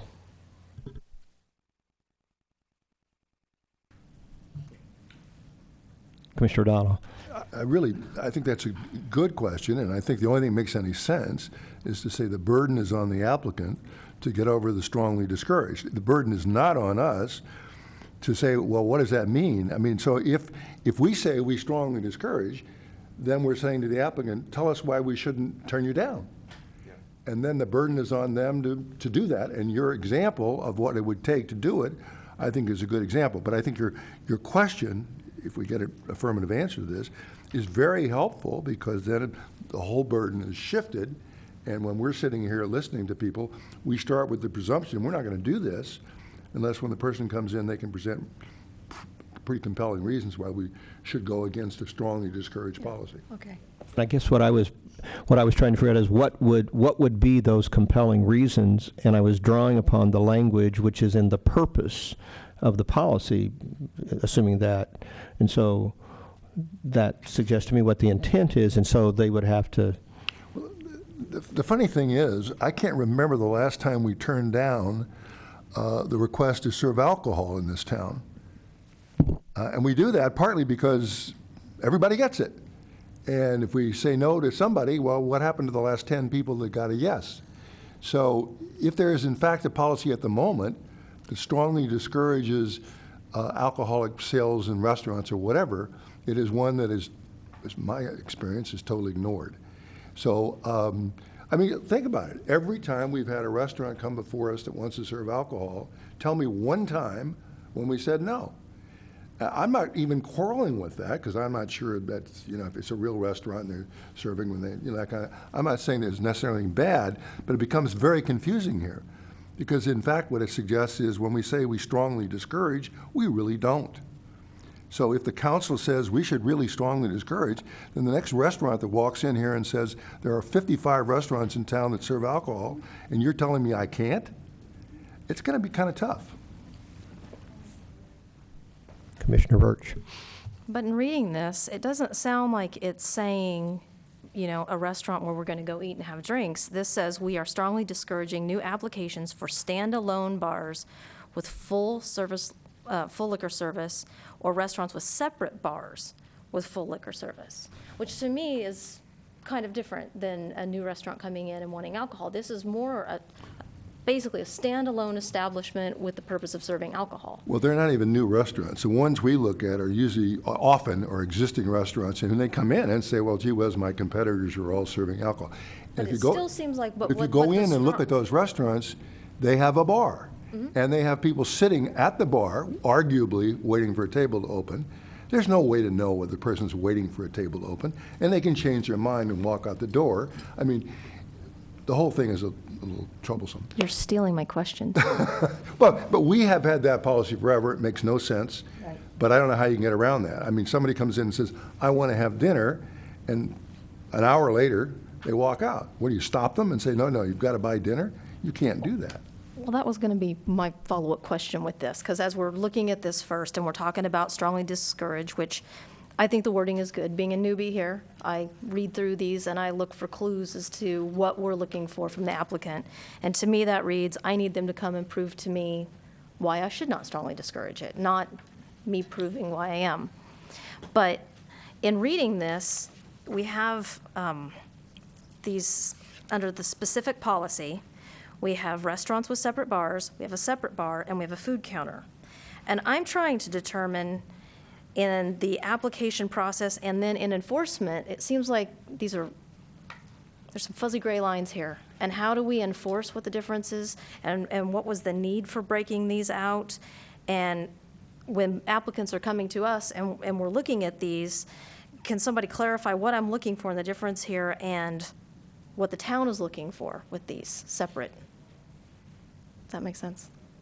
Because I think what Tom's saying, oftentimes we do go into places and people will wander off over to the bar and maybe they're going to eat, maybe they aren't, they sit and have a drink, then they leave.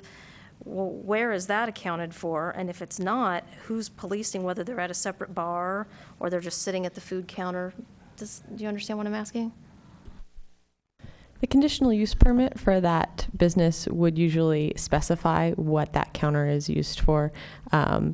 In my time here, the town has not approved any new restaurants with separate bars, which is where you can order a beverage and not be required to sit there and order your food as well.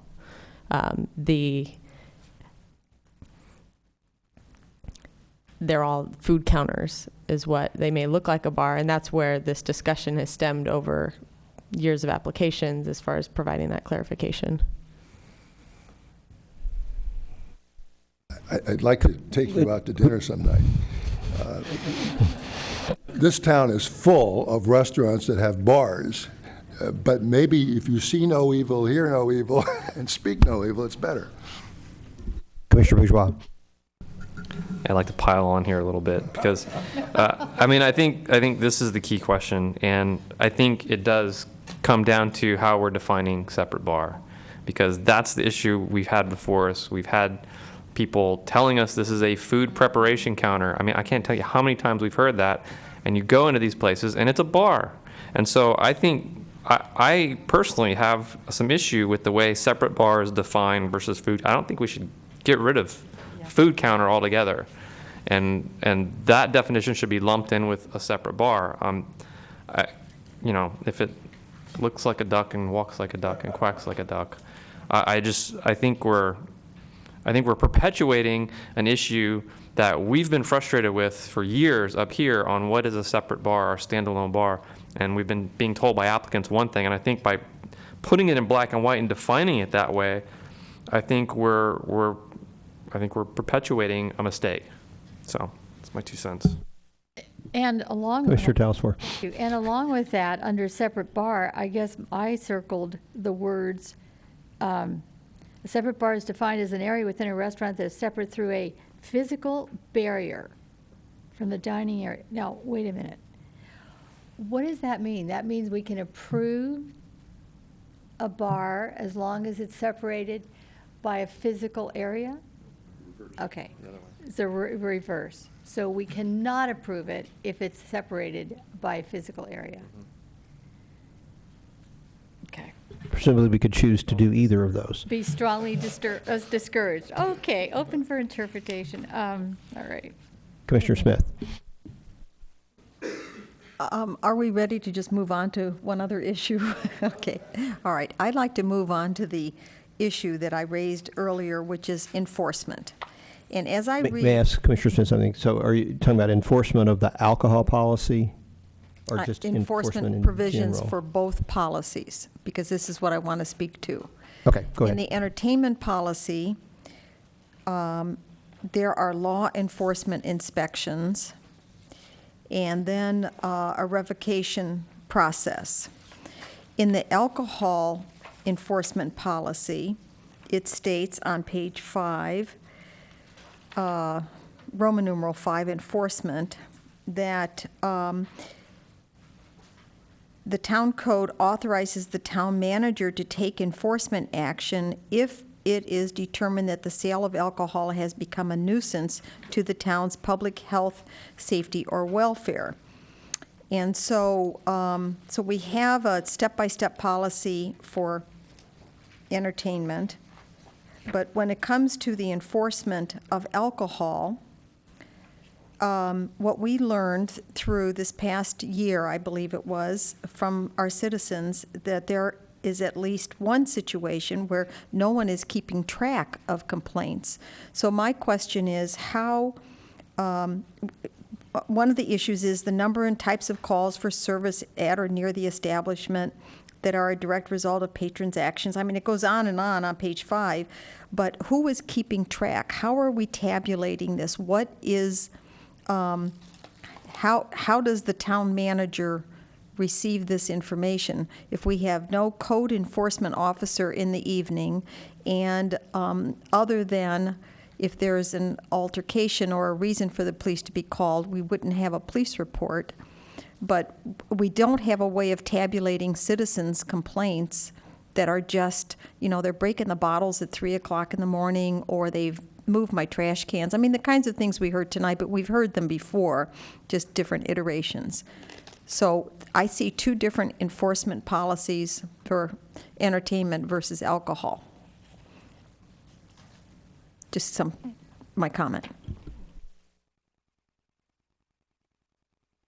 Do my fellow commissioners see that?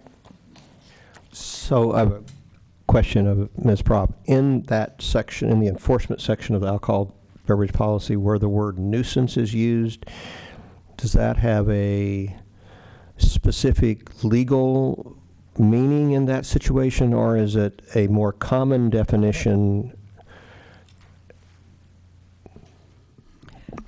a more common use of the general use of the word nuisance? It has a significance, a legal significance. We're checking at the town code section that's referenced there if it's used that way. But in the town code, as well as state law, there are certain criteria to determine what a nuisance is, a public nuisance versus a private nuisance.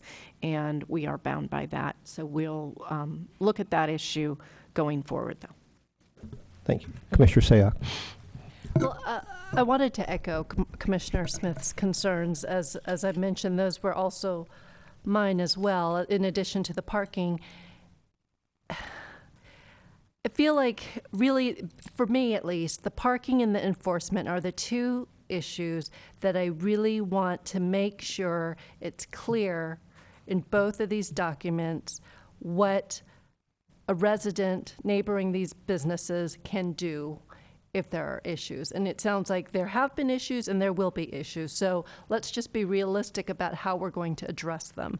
And so it sounds like with parking, there is, I don't know if it's staff, but it sounds like there's someone looking at how to allocate parking based on a new definition of our restaurants.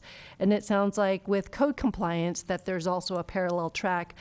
But how do we make sure that parallel track gets put into this document so that when we recommend this to move forward, it's just not going to be an empty document without any teeth? And so that's my question to staff. Should we actually recommend something when it says the number and types of calls? Should we specify the number and types of calls to community development department? Should we specify that it has to be 3 or more? I'd like it to be very clear who gets called and who will respond, and how many types of complaints before someone actually looks at this permit, this agreement. Commissioner O'Donnell, before, yeah. Two things. One, on the point that was just raised, part of the problem with is we can talk all we want to about enforcement, but it means more people. And the reason we don't have a code enforcement officer at night, maybe there's not a need for one, I don't know. But secondly, that's a financial thing, which we have nothing to do with. So you can say anything, but if I were the city manager, I guess I'd look at it and say it's going to cost us $1 million and we don't have that. So I don't know where we go with that.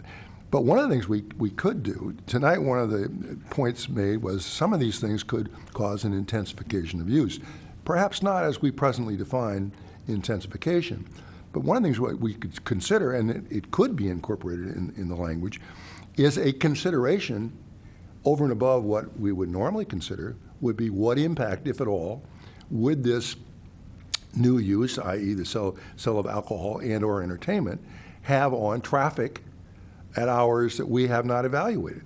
So that burden ought to be on somebody, perhaps the applicant, who says from 10 to 12, we're going to have X number of cars coming in here, which weren't there before.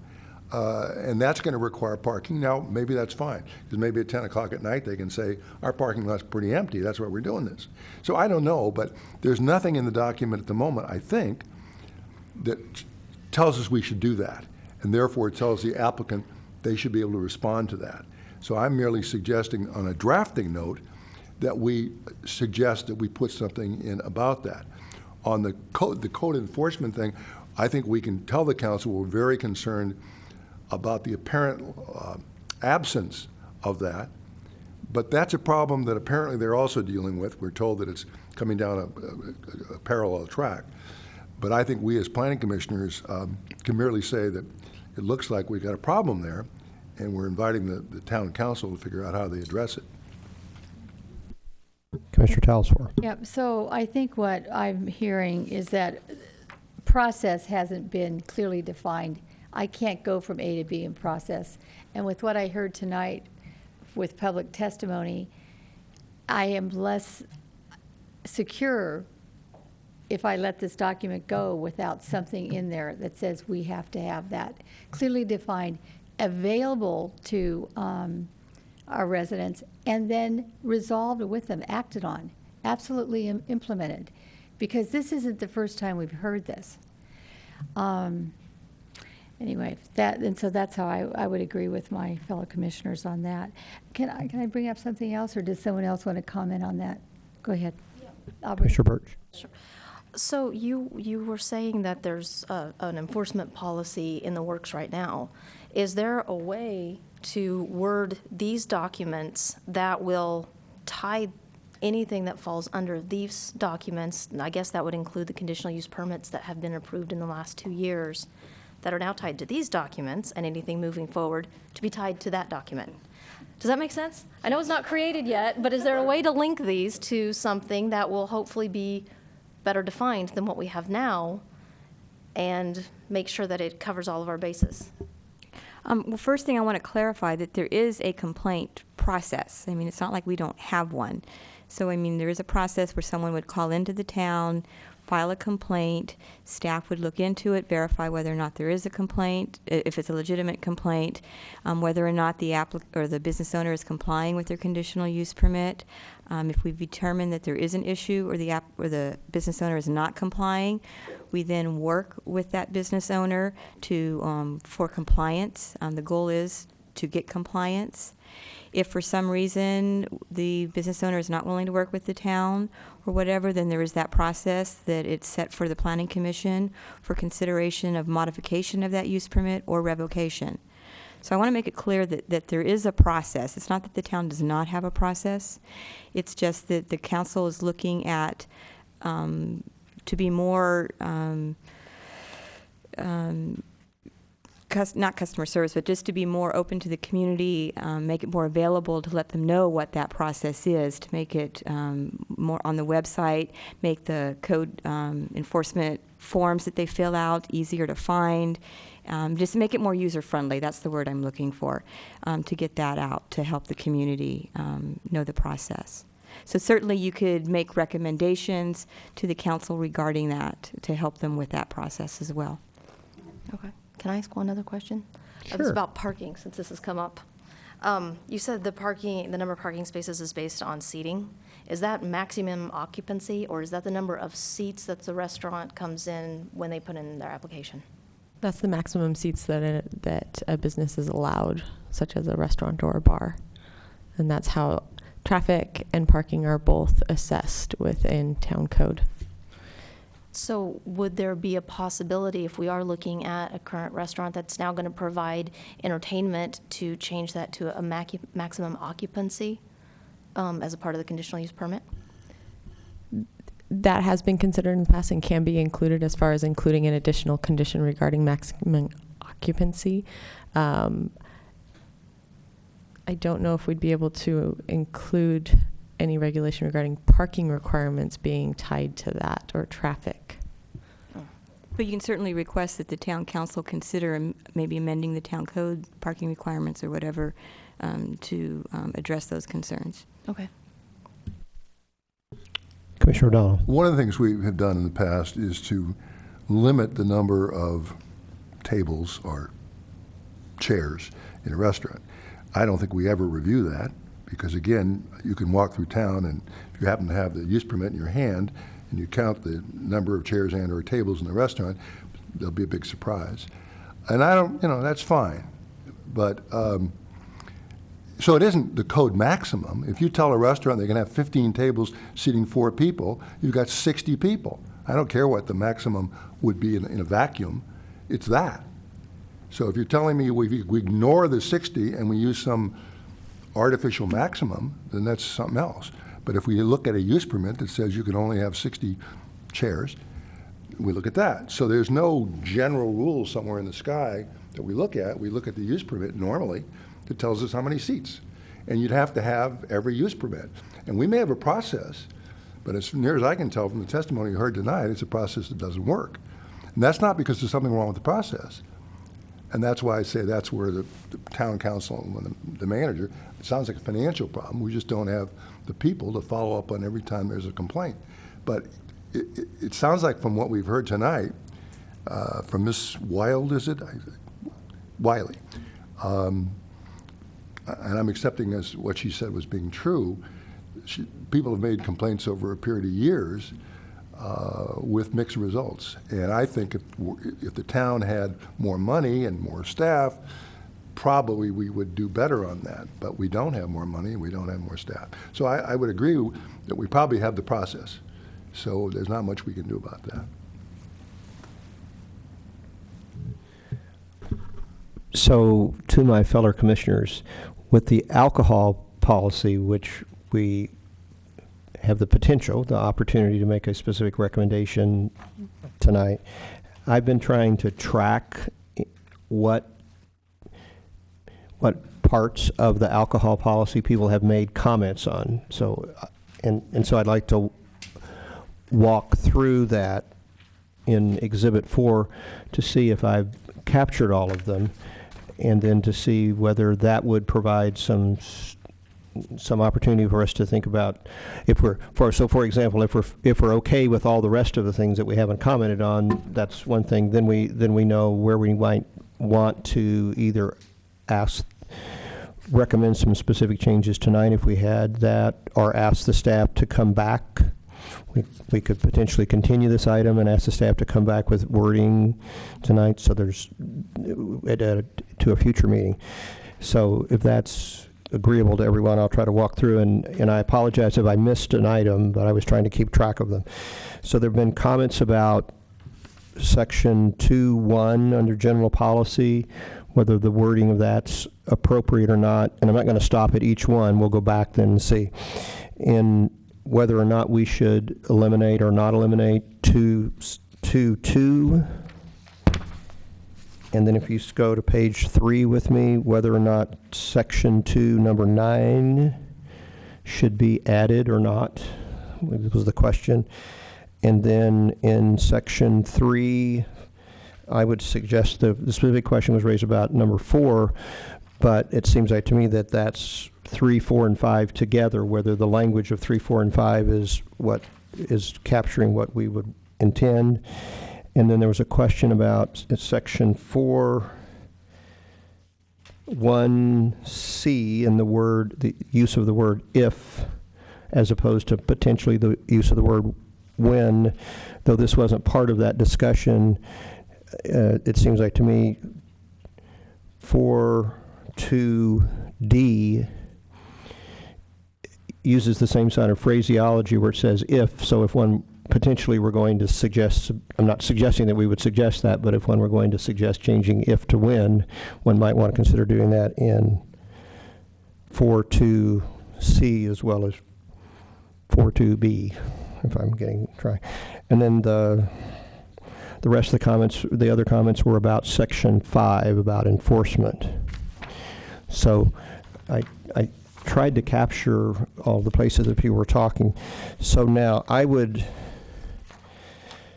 conclude from that. So one of the I would suggest from that, one of the important parts of the recommended changes in this is in the definition section, or the specific policy in that section that includes the definitions in the staff adopted new or suggested proposed new definitions. So are we okay with, so let me ask the first question, are we okay with the definitions that we didn't raise questions about? I guess that's one. Commissioner O'Donnell. At some point, too, I assume you're going to ask us, did we have something more in that document that wasn't yet discussed? So I just throw that out. Yeah, sure. But secondly, on the specific policy definitions, Mr. Arze's letter, which I believe was dated as of Sunday, but we got it today, I think, he had some problems with our definition of small plates. And he was pointing out, and I thought his comment was well taken. He used 8 ounces, I think it was, as opposed to the kinds of things you could do. And it might make it easier, and I'm not saying we should necessarily use 8 ounces, but we probably could beef up the definition of what we're trying to say when we say small plate. I would agree with that, yeah. Oh, and then on the if, I think it is wrong to assume that one of these things will happen, and therefore the word when, to me, is the wrong word, because the word when presupposes that a violation will occur. The word if means maybe it will occur. And it would, I think, as a lawyer, I would, as the regulator, I'd be kind of offended if your regulations always assume that I'm going to violate your law, so I use the term when, as opposed to if. So I would just throw out, for purposes of discussion, I would leave if alone in both cases. But Is everyone okay with leaving the word if in those 2 sections? Commissioner Talsfor. So, but for me, it sounds like, well, maybe the sentence needs to be written differently. Well, this is the kind of thing that I'm perfectly happy to let staff and Okay. the town attorney Yeah. use if, when, but, where, whatever they want, because it's not a biggie. Yeah, it's not a biggie, but maybe it just needs to be, it could start with the Director of Community Development when, or something like that. The word if is a trip word for me on this for some reason. It just looks, it doesn't, it's not strong, and it's makes me feel like, well, he may never know that. Or it may never occur. Or it may never occur. So maybe just refigure that word. Thank you. For the intent that I think you mean it, okay? That's my suggestion. Okay, what I would suggest we do is now walk back through the list that I generated to see if we can provide some, begin to formulate what we might make as a potential recommendation with this, so we can move this forward. So we'll go back to Section 2, Number 1, General Policy. So Are we going to first determine whether there were some things we haven't covered? Yeah, Because sorry. if we yeah, are. let's do that. Sorry, I would thank you, Commissioner I was O'Donnell. going to suggest that on Roman 2, sub 5, when I read that, when it said the deciding body shall make the following findings, I believe that implicit in that is you make your normal findings on a use permit, and in addition to those findings, you make these findings. So if that's the case, then I would suggest we say, in addition to the findings normally required for a use permit, the deciding body shall make the following additional findings. So I think that would be the case in any event, but it's just clearer.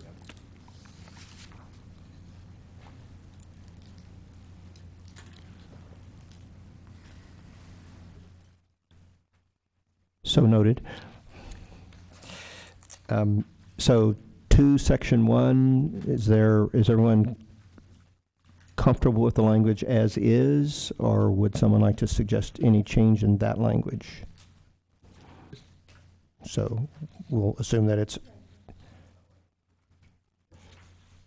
so we're okay. All right, 2, the staff has proposed striking that. There was some conversation about reinstating that number. Is that the consensus of the commission? Okay.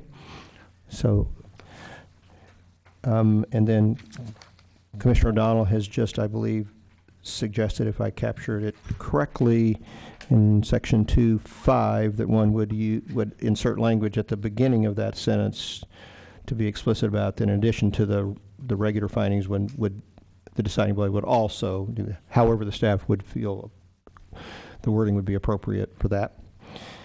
Then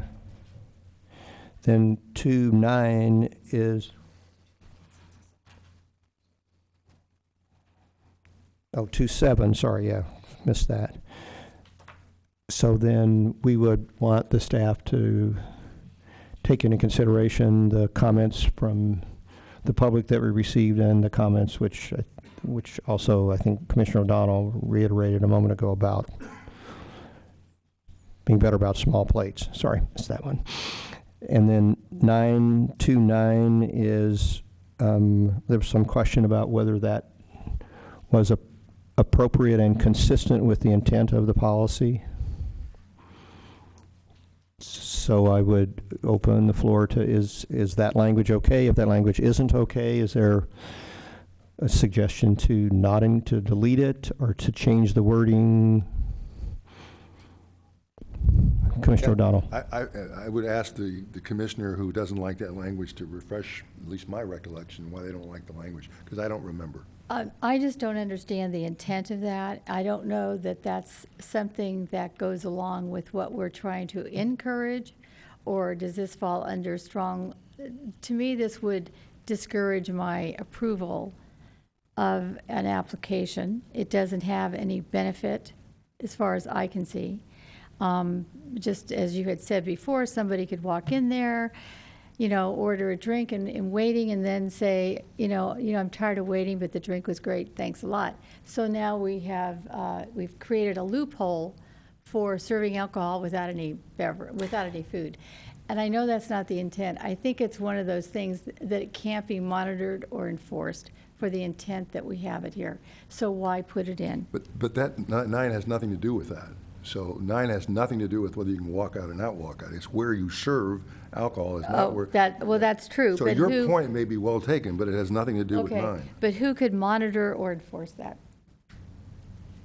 anybody could, because it says you have to have a designated area. That's fairly easy to enforce. You say, where's your designated area? And how do you know it's designated? That's a piece Well, of cake. All right, and it's serving alcohol without food. So, to me, it just is in conflict with specific policy 1, and that's why it put a flag in my mind anyway. Commissioner Smith? If I could address both comments, actually, my concern was with the word limited. Limited alcohol service may be provided prior to meal service within a designated enclosed waiting area.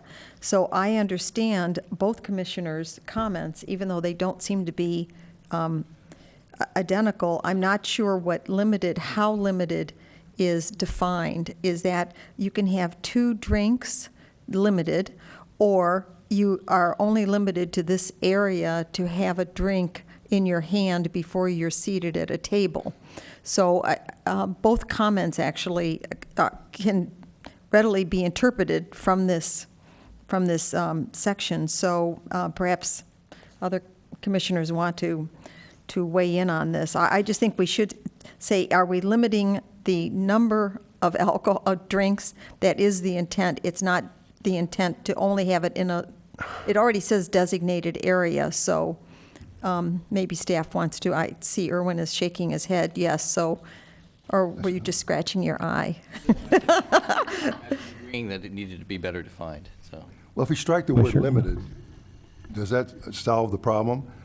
Because I take that to mean that what they're trying to say, and I think what they're saying is you want this designated area if you're going to serve drinks. I would agree with you, the word limited, I don't think it adds anything, and it is confusing. So if you struck the word limited, would you have the same objection?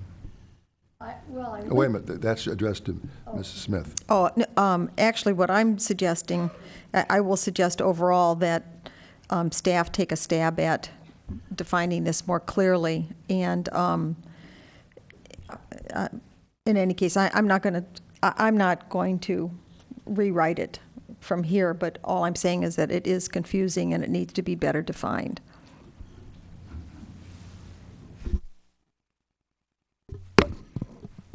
If that is the consensus of the commission, then it would be helpful to give staff clear direction as to how to redefine it. What is it that needs to be redefined?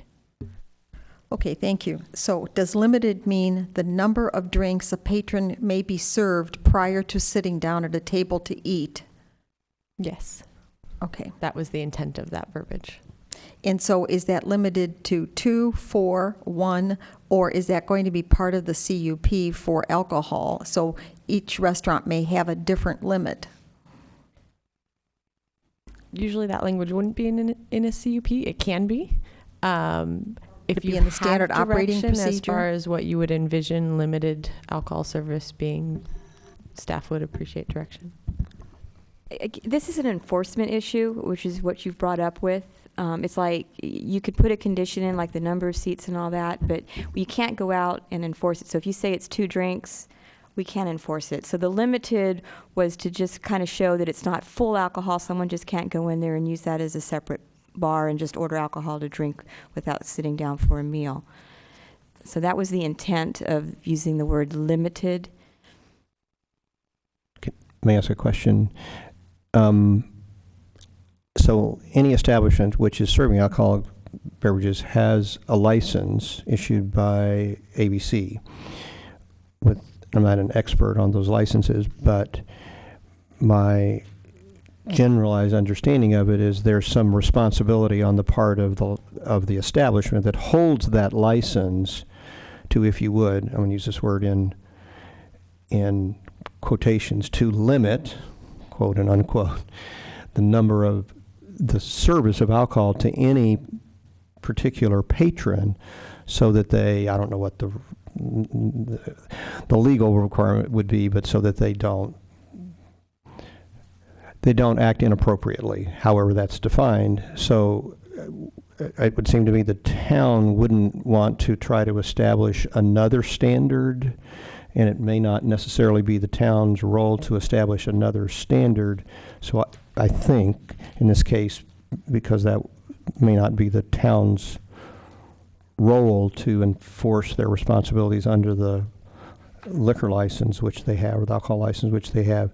So I would favor just Commissioner O'Donnell's suggestion, eliminating the word limited, because they have alcoholic beverage service, and then the responsibility for them in this area, like any other part of the restaurant, is to limit it consistent with their responsibility under their license. It seems like it takes care of itself in that manner. But Commissioner Talsfor. Yeah, my comment to this is going to be, I read this, I'm trying to weigh the benefit to the dining experience for this and what it is that we're saying and trying to encourage as a town. You know, really, do we need to do this? I don't know. I mean, I have to really wonder about the value of it in light of this alcohol policy. That's all. Commissioner O'Donnell. I think the value of it is fairly obvious, and that is to say that they want to make sure that if you're not at a table having a drink, you're someplace where we know where you are, because you're not a standalone bar. So the purpose of it, I think, is to further restrict the use of alcohol. That is, if you're wandering around the restaurant with a drink in your hand, it's a little harder to police what's going on.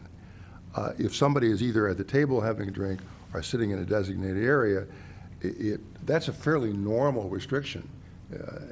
So I think we're beating a dead horse. I think if we get rid of the word limited, and it simply says alcohol shall be served basically either at the table when you're having your dinner or in this area when you're waiting for dinner, and I think that's what 9 does.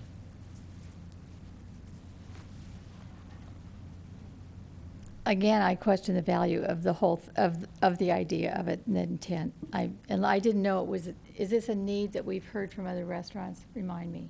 Is this something that we hear a lot? It is a fairly standard provision that you run into all the time. Is there a need for a standard provision? Well, that's probably why it's a standard provision. Well, I don't know that it's so standard. I've had to wait for tables before. It's not standard.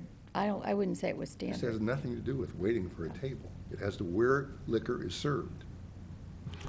Well, I think it does have something to do with waiting for a table, because that's the point. So presumably, on this particular issue, it will be a challenge to get consensus on the part of the commission. Then are there, so then section 3, 4, and 5, if we look at those 3 together, are there ways that we could think about either potentially eliminating 4?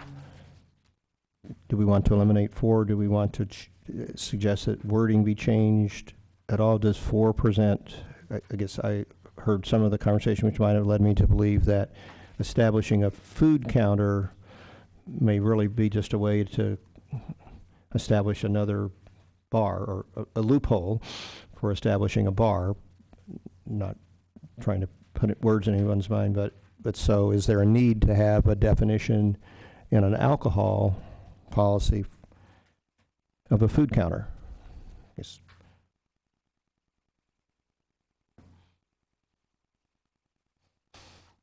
Commissioner Sayoc.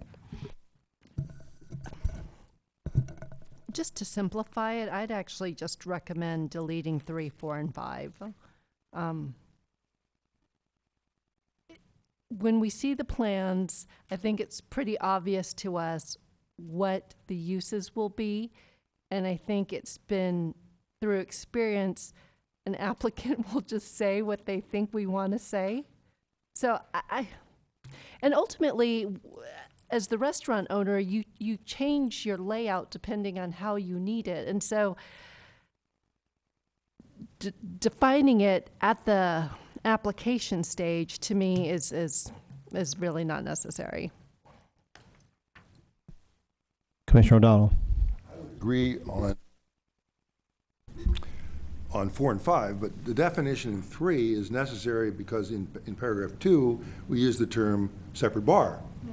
So if you use the term separate bar, it ought to be defined. So I think we can get rid of 4 and 5 But I do think the definition is necessary if you're going to use the term. Actually, that's a good point. I would agree with that. So I would agree with Commissioner O'Donnell. So if we, Commissioner Bourgeois.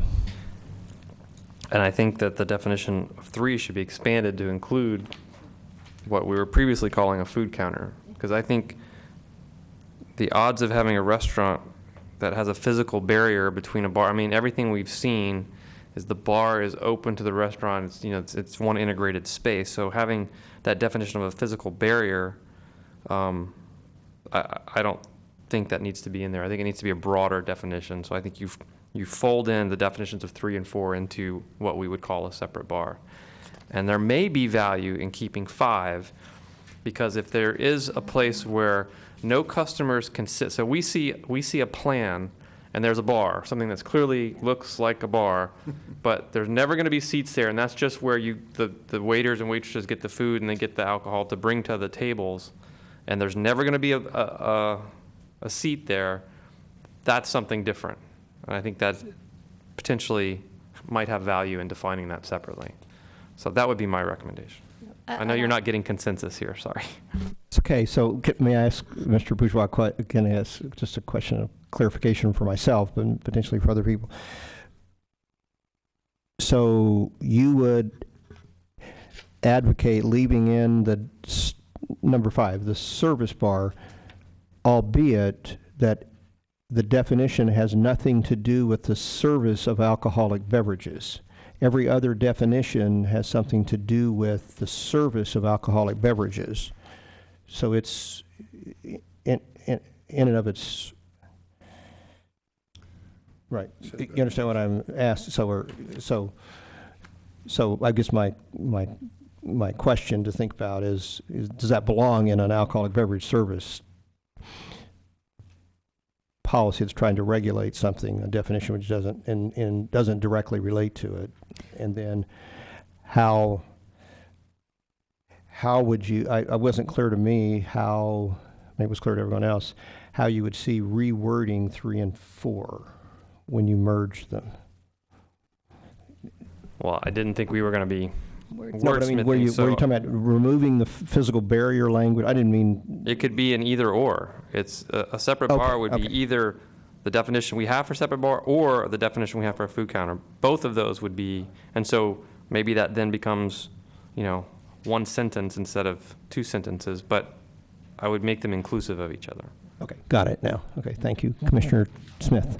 I just want to make a comment about 5 and its relevance to, I know that there is a particular place in town that did begin with a service bar, service counter, where the servers just went up and picked up trays of food. Eventually, though, bar stools ended up in the far right-hand side of that service counter. And even though the customers are kind of wedged in there, they're there, they can sit down.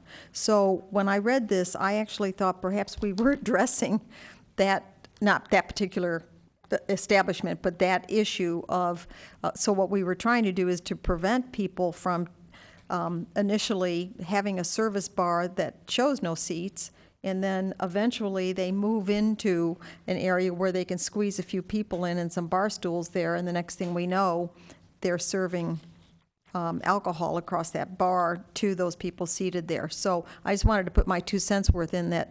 That's, when I read it, that's what I thought was the purpose of it. Commissioner Talsworth. Maybe perhaps the service bar could be included in the definition under just bars, meaning that a service bar is different than a separate bar or a food counter. Do you see what I mean? It could be weighed just to show a difference. But I think that you're right, that's really more of a plan. That's looking at it for, the floor plan, And I believe, Ms. Propp, the service bar. I have to have 2 different types of alcohol licenses to sell alcohol inside and to take it out. I believe that's the case, right? So for on-site sales, it's one thing, to take sale off-site, those are two different types of licenses. So. I'm not the resident expert, so I'll either look to our PD or our planners. Yes, those do require two separate licenses for on-site sales, which is consumption on-site, versus off-site sales, which is packaged beverages. And presumably, this policy is addressing on-site consumption, not off-site sales. Correct. I might suggest as a follow-up to both of them that maybe in the redefinition of the separate bar, that is described what it is, and then added that it isn't this, if that is more comfortable for folks. I'm totally confused. Off-site is packaged liquor. That's what off-site sales are. So if you go into a liquor store and buy a bottle of Jim Beam, so what's that got to do with the restaurant? Well, because I would never be able to sell alcoholic beverages over the service counter. Except a prepared drink. Well, if the purpose of the service counter was to be, if you would, a pickup counter, and that's its only purpose. But the concern here is that we know at least one place in town that service counter is now a bar, magically.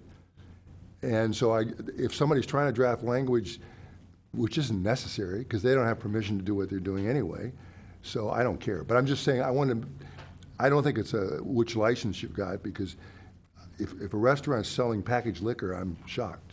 But they would need the second license, yeah.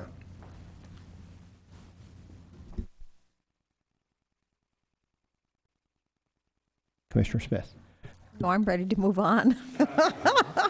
So, can we go to enforcement? So we know, so we're going to let the staff deal with the if-when question? Yes. And then enforcement. The only comment that I want to make is follow-up to Ms. Bailey, which I thought was very important information, which is that there is a process for filing complaints, and perhaps the enforcement section should say something about that. In accordance with the town's process for filing complaints, you know, that the code authorizes or whatever. I wasn't even aware of a formalized process myself, except for the process when one calls the police department. But we did learn from another problem, a neighborhood problem, that there doesn't seem to be a tabulation of complaints at least when residents make complaints. So somehow I would just like to add something about according to the process in the town code. And maybe it's superfluous, but I think it's important for anyone reading this to understand that there is a methodology already in place.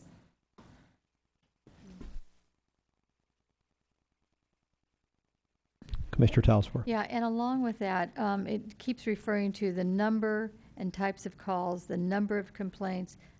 What are those numbers? Is there a magic number that triggers something, or is it any number? Every number, every complaint or whatever is acted on. Is that what that? It depends on what the complaint is, and there has been different discussion through the council during code enforcement meetings that they've had regarding should there be a trigger regarding how many complaints should trigger follow through. The key word here is nuisance, Yeah. which is not a question of is it 2, is it 5. You could have 10. If it's a nuisance, it's a nuisance. So the number down here is fine, so what you take into consideration. But if you have to make a determination that it's a nuisance, that's the key. And that is a defined term both in the town and in state law. So I think these things are merely examples.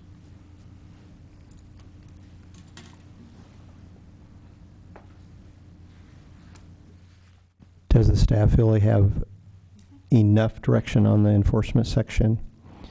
Okay. The chair will introduce a motion to continue the consideration of the alcohol beverage policy to a future meeting of the Planning Commission to be decided by the staff, and for them to incorporate the changes as was consistent with the intent of the comments from the commission this evening.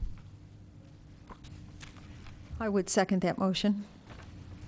Any discussion of that motion? All in favor, please say aye. Aye. Opposed? Passes unanimously. I'm going to suggest we take about a 5-minute, 3 to 5 minute break before we move on. Thanks.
reopen the meeting of September 25th of the Planning Commission of the Town of Los Gatos. So I would suggest that we focus our attention on Exhibit 2 at this point, which is the proposed amended sections of the zoning ordinance, Chapter 29.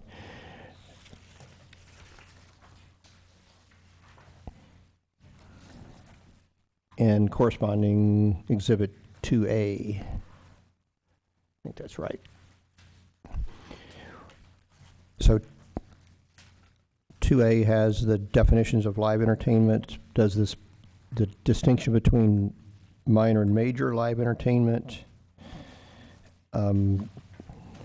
suggests that the Development Review Committee determines applications for minor live entertainment, specifies the role of the Planning Commission, the Town Council, suggests additions to the appropriate sections related to permitted uses.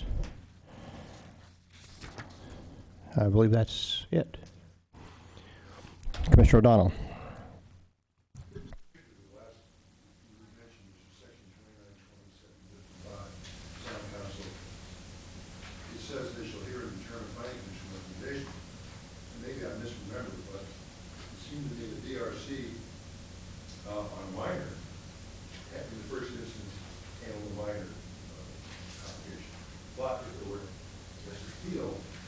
It went directly to the town council.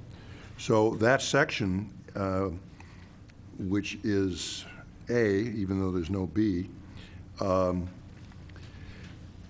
there's no section number. It's the town council, and it has one thing, which is, anyway.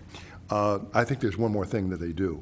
So if I recall correctly, the town council does more than consider recommendations to the Planning Commission for major live entertainment, and I'll rely on your judgment. If you go back and look at it and say I'm wrong, I'm wrong. But I think they also can end up determining an appeal from a minor entertainment permit. So that's one comment I had. And then under the Planning Commission, 292750, it says the Planning Commission determines recommendations to the Town Council for major live entertainment permits as referenced, but don't we also hear appeals from minors? Because you can appeal a DRC determination on a minor, in which case we do that. So that should be mentioned, I assume. I believe that there's language already in the code that is broad, that suggests that the Planning Commission is the place where appeals from the DRC go, no matter what the nature of the appeal is. And that's also true with respect to the Town Council and appeals from the Planning Commission. That's why there was no language included that was specific about this, because there's language broadly already in existence. Then it's confusing. Then the no language is necessary, because if you say, I'm going to tell you half of what is already there, but I'm not going to tell you the other half because it's already there, I mean, that's very confusing. In other words, both of those sections I said are part of what those two bodies can do. And you're saying, well, it's not necessary that we say everything that body can do because it's already referenced someplace else. Maybe I just misunderstood your point. If I understand correctly, this is in addition to responsibilities which the Planning Commission already has. Yeah, this is. And responsibilities the Town Council already has, and so it's adding an addition, and the responsibility for hearing appeals from the DRC, no matter what the nature of the appeal is already in the code. But the specific section in these bodies that we've been reading specifically talk about the appeal. It says DRC handles the minors, and if there's an appeal, it goes to the Planning Commission. That's specific in this, or these documents. And the same thing is true of the council. And you're saying, well, it's not necessary because if you look someplace else, it talks about. I guess I just don't know why we're doing Let me that. try to explain it. In the town code, there's the duties of the planning commission and the duties of the town council. And all those there's a dot here because there's numerous duties. And we didn't put a number in here because we're currently amending another section of the code. So that's why there's not a number of what item number this is. But all of the duties are what that deciding body has authority to do. So that's architecture and site approvals, subdivisions, variances. None of those duties in this specific section of the town code talks about appeals, because there is a separate section in the town code that discusses the appeal process, where it says all of the decisions of the DRC are appealable to the Planning Commission, and then there's another section that says all the decisions of the Planning Commission are appealable to the town council. So in the duties of the Planning Commission and town council, there is nothing, no mention of any appeal process for any type of application. I guess in part I was confused because it says that while the DRC can make a final determination, which is appealable, the only body that can't make a final determination is the Planning Commission. And the Planning Commission gets involved on appeals from minor permits, and the Planning Commission, I guess, is a recommending body on major permits, whereas DRC is not. Those are wrinkles, I thought. So I guess I'm confused why you would include some of this but not all of that. I don't think you'll find anywhere that says, well, maybe you do. You're saying any determination by the DRC is automatically appealable to the Planning Commission. That's correct. But any determination made by the Planning Commission on such an appeal is not automatically merely a recommendation, right? Normally, the Planning Commission is the final deciding body on an appeal from DRC. In this particular case, we are not. We simply get to make a recommendation. So there would be three bodies involved in one matter: the initial DRC decision, the recommendation of the Planning Commission, and then the final determination by the council. That's kind of unique. Well, it's similar like with an alcohol application where the Planning Commission makes a recommendation to the town council. And so this is a very similar verbiage. But is that based on an appeal from the DRC? 'Cause what I'm saying is unique is it takes three bodies to make a decision on an appeal in this case. I don't. Not for major. The DRC does not look at the major applications. Minor. Is there Right. someplace else in the code that has such a procedure?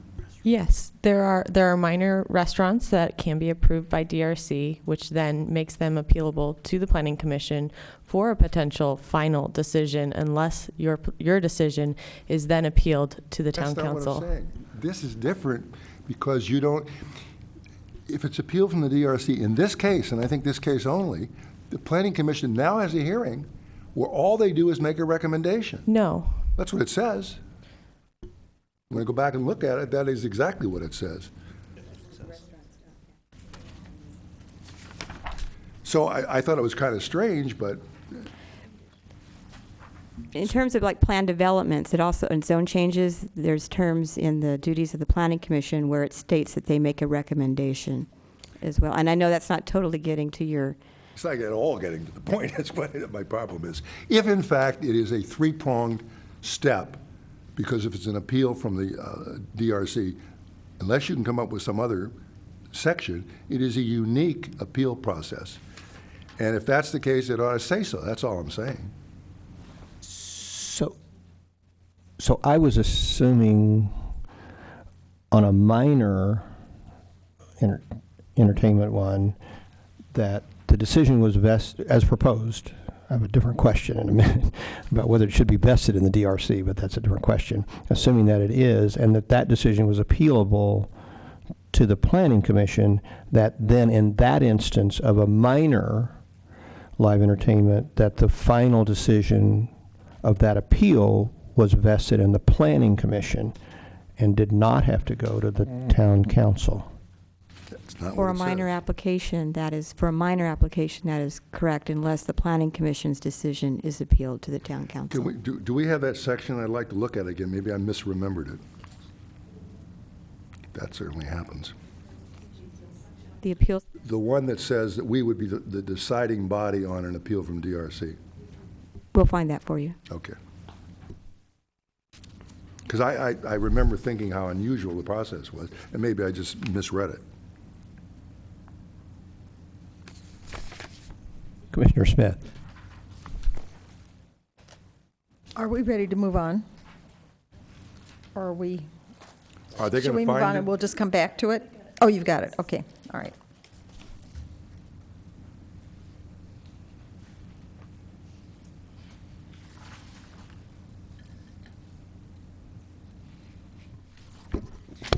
So Code Section 29.20.257, appeals from decision of DRC. Any interested person may appeal to the Planning Commission any Development Review Committee decision making a determination authorized by, and then it gives the section, which is 2920.745, which is the duties of the Planning Commission. Yeah, what I'm trying to find is not in the code, it is in what we have before us. So do you have that section? Or is that the section you read? The one we're going over tonight.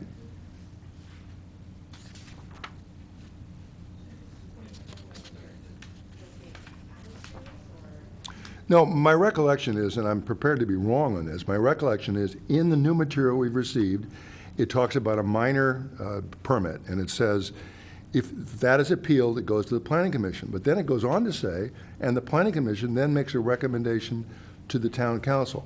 Maybe it doesn't say that, and I'm just trying to find a section that says we are the final determination on that appeal. And you're going back to a general section, which I think is at odds with this draft. Commissioner Smith. I believe what Commissioner O'Donnell is referring to is on page 7, and it says, no, that's the major live. So it would be helpful if the commission as a whole just tells staff what they want it, I mean, make a recommendation of what you want it to be. I can just simply say this. If, in fact, my recollection is correct, and I'm now at the point where I'm thinking maybe it isn't, then we have to expand this because it's a really unique situation. If, in fact, staff's recollection is that it's not unique and we are the final deciding body, same and except for 2 appeals, which I think is really unusual. If you have an appeal from DRC that goes to the Planning Commission, that ought to be the final appeal, but you're saying, no, there's another appeal. But I'm saying my recollection of this language is that if there's an appeal from DRC on a minor permit, we merely hear the appeal and make a recommendation to the Town Council. If that memory is correct, that is a rather unique decision. So I'm perfectly willing to rely on you looking for it, and if that's wrong, that's wrong. So.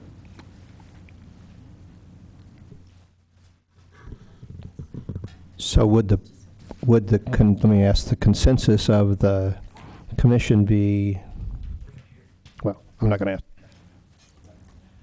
Okay, I'm going to just speak, what I would like is that when the DRC, if it's appealable and it comes to the Planning Commission makes a decision, not a recommendation, on an appeal of the minor. It makes the final decision. That's what I would like to see on the minor. We understand we're going to make a recommendation to the Town Council on the major, but we're talking about the minor applications. So that is my sense. Thank you. And I believe in my earlier conversation with staff, that was what their intent is, whether the language that they have now is reflective of that. As I say, I'm perfectly willing to let staff just take a look at it. I think that was Maybe I'm that was the wrong. intent, is my understanding. I agree with Commissioner Smith, but apparently so does staff. It's just that the language may not support that.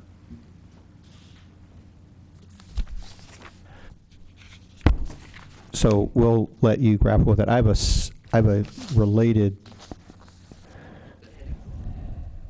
We think we discovered the problem.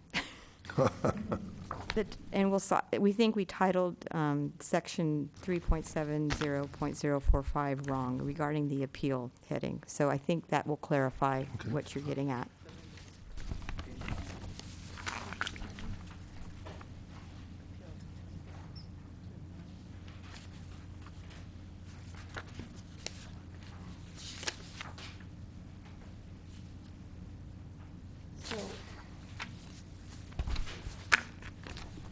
So how will that then read?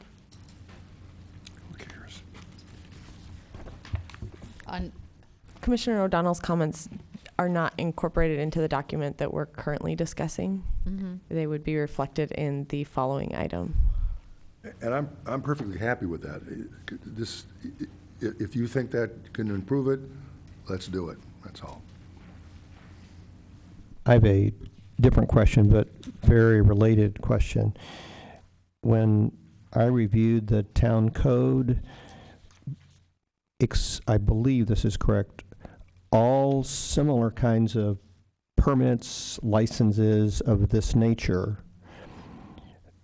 except for those that the council reserves for itself, the decision is made generally by a particular official, typically either the director of community development, the police chief, or the town manager.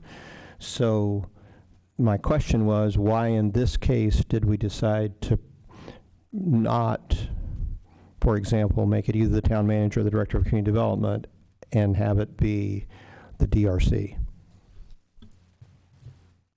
My recollection in reviewing the December 12th discussion from council was that the council wanted to have an open, transparent process, and there was some commentary about vesting everything only of something of this importance in only one person, that they wanted to have a very open process. So the thought was that you'd have the development review committee or council itself with appropriate noticing be able to make that determination and a public hearing.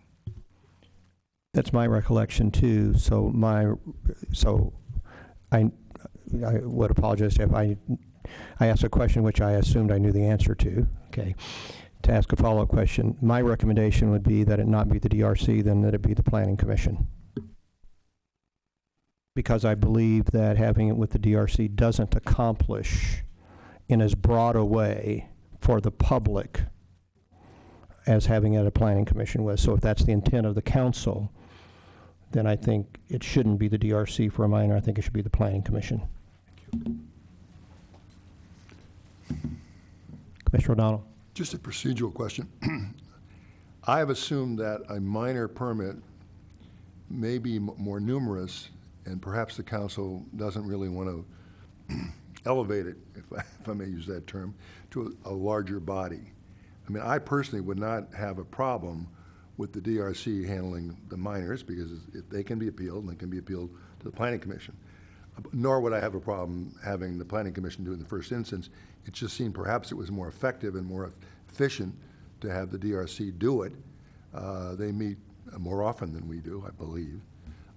So I just throw that out as a discussion point, not as a decision. So. Was there a question in that at all? Okay. Well, I can give you feedback on that if you're looking for any, but okay. Commissioner Smith. Well, just going to the question of transparency, the DRC meets on what day and what hour? Tuesday mornings at 9 a.m. At 9 a.m. And so if the public wanted to participate in that hearing, that's during a work day at an hour of 9 a.m. So my thought would be, if the Planning Commission were hearing these matters and the intent of the council would be even more transparency, then it seems to me that then there has to be, then I would suggest that there be at least some meeting at which more working public could attend, or the Planning Commission would be the proper body to hear the application, because of when we meet and how we meet and the public's availability. Just my comment. Yeah, I would follow that. So my position is, I don't see the advantage in accomplishing the goal of substituting the DRC for the Director of Community Development. I'm not necessarily persuaded that the minor ones should come to the Planning Commission first, but I don't see the advantage of having them go to the DRC. in terms of what the council is achieving to go, because if the Director of Community Development can do them, the Director of the Community Development's decisions, I believe, if I read the code correctly, are appealable to the Planning Commission. So if the Director of Community Development were vested with the decision-making responsibility and the public had some concern about it, they would be appealing it in a more convenient time to the Planning Commission. So I guess I don't see the advantage of substituting the DRC for the Director of Community Development. Is there a fee when you appeal? Yes. So again, I would not want to, I'm tending to agree with what both of you were saying. I would not want to put the public at a disadvantage, so somebody had to pay for an appeal before they could get a hearing in the evening, whether it's more convenient, whatever. So obviously the council will decide how they want to go on this, but the argument I hear being made is transparency would be improved by having it before a body, i.e. ourselves, who meet in the evening. That's a part of it that I hadn't considered. Thank you, Commissioner O'Donnell.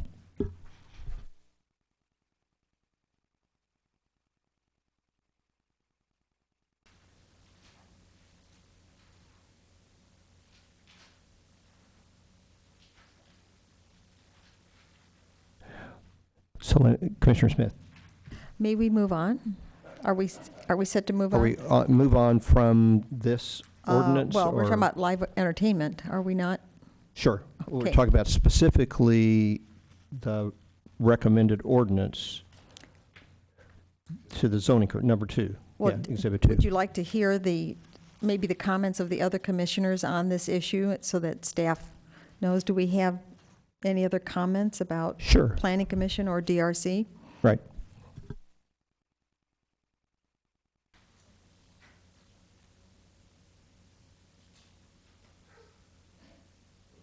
Mr. Bourgeois. By the nodding of heads, I thought we had consensus that we'd like to see it come to the Planning Commission. That's what I gathered by people's Yeah. nodding and silence, yeah. Okay. Are there other parts of the proposed amendments that one would like to suggest we might want to revise, Commissioner Smith? I'm hoping it's not going to be a revision, just a clarification from staff. On the first page of Exhibit 2A, we defined the term live entertainment. And I went back to that before, where what it does not mean. It does not mean, lack of human interaction. In Section 3, so that would be a different exhibit, Exhibit 3A of the actual code, the exceptions on page 4 and 5, I noted that an exception to live entertainment is background music live or recorded, or the playing of TV or videos if no compensation or admission fee is charged. So that means, do I understand this to mean if a restaurant then wanted to bring in a band to play and they don't charge, and there's no compensation or admission fee is charged, that they're able to do that without being subject to this live entertainment policy? That was a question I had. There was actually a definition of background music that I don't believe was fully incorporated in the exception, that talked about music being played at a low level that didn't interfere with speech or so. So it wouldn't necessarily be. It's right here. It's on the top of page 2. So thank you for the correction. Page 2. Top of page 2, Exhibit 3 gives a definition regarding background music. It's section 3.70.015.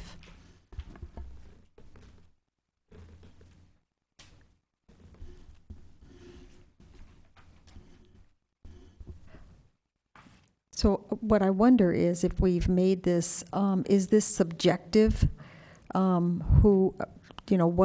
how people can talk over music or not. Again, I think of, 5-piece band coming in versus a piano player, for instance. And so I just don't know if this is a loophole that we should be closing with more tight language, or, we've had there's no previous situations where we needed to be concerned about this, that there is a general understanding of background music. So that's my just your thoughts. I'd be interested in hearing your thoughts.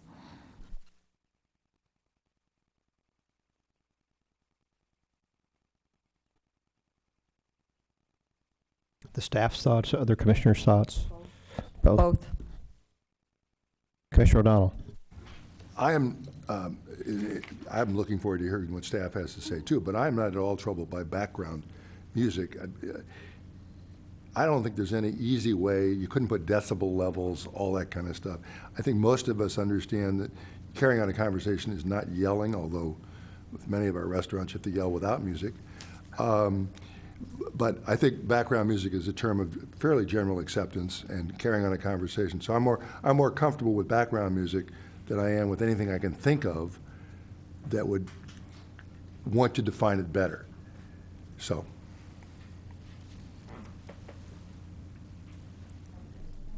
Yeah, I'm also comfortable with that definition as well.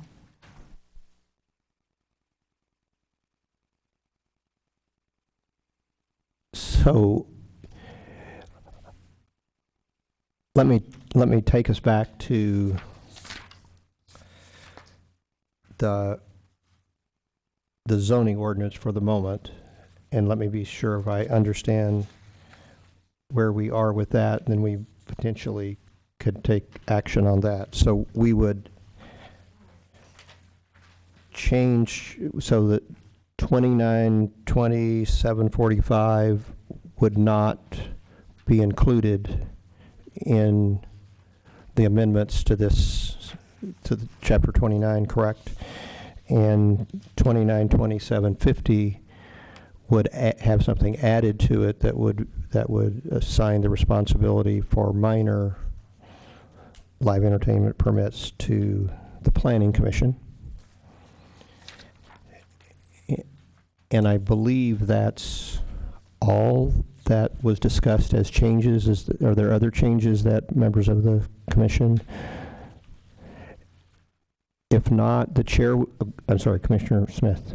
Just one comment that I did make very early on that we have not gone back to, and it's under section 3.70.030, so it's still permitting. On page 7, B1,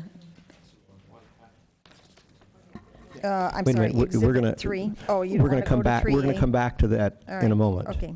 Okay. All right, sorry, I jumped ahead. So the chair would then enter a motion to recommend to the town council the changes to chapter 29 of the zoning ordinance as in Exhibit 2 with the noted changes, and would support that with the finding that given with those changes, it's consistent with the general plan of the town. There's a second from Commissioner O'Donnell. Any further discussion? All in favor say aye. Aye. Opposed? Passes unanimously. Now, Commissioner Smith, we're to suggestions that we would make with respect to the live entertainment, proposed live entertainment ordinance. Okay, so I'm now on Exhibit 3A, page 7, number B, B1. And toward the end of the sentence, it says,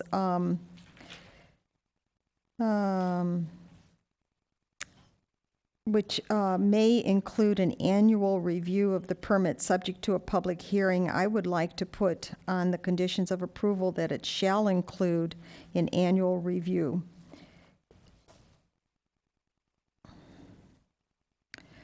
Of the permit subject to a public hearing.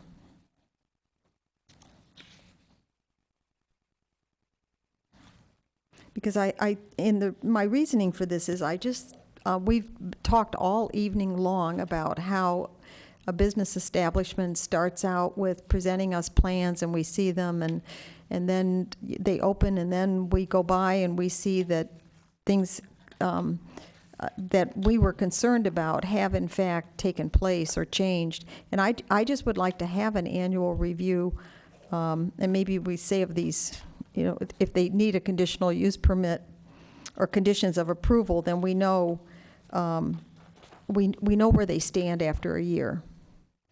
And it doesn't mean that it has to come before the Planning Commission, but, if a public hearing, maybe that's where the DRC, I'm just thinking out loud here.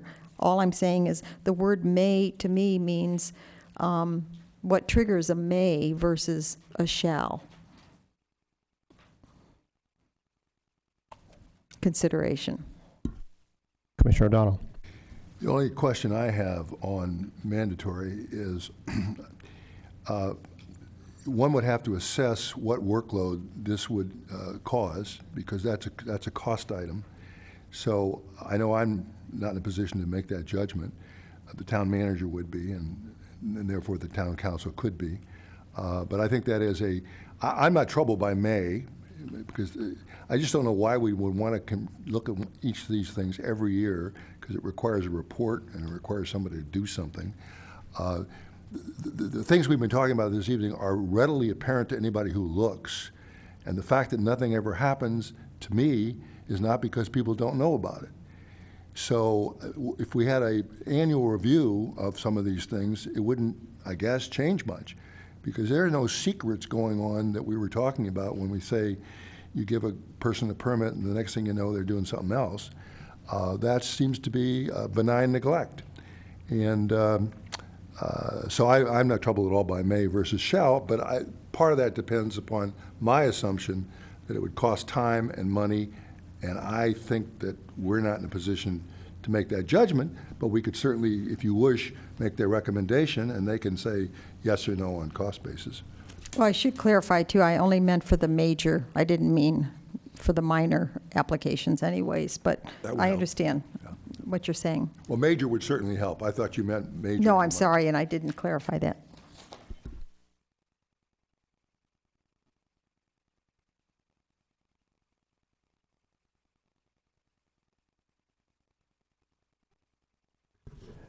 Are there further comments? We'll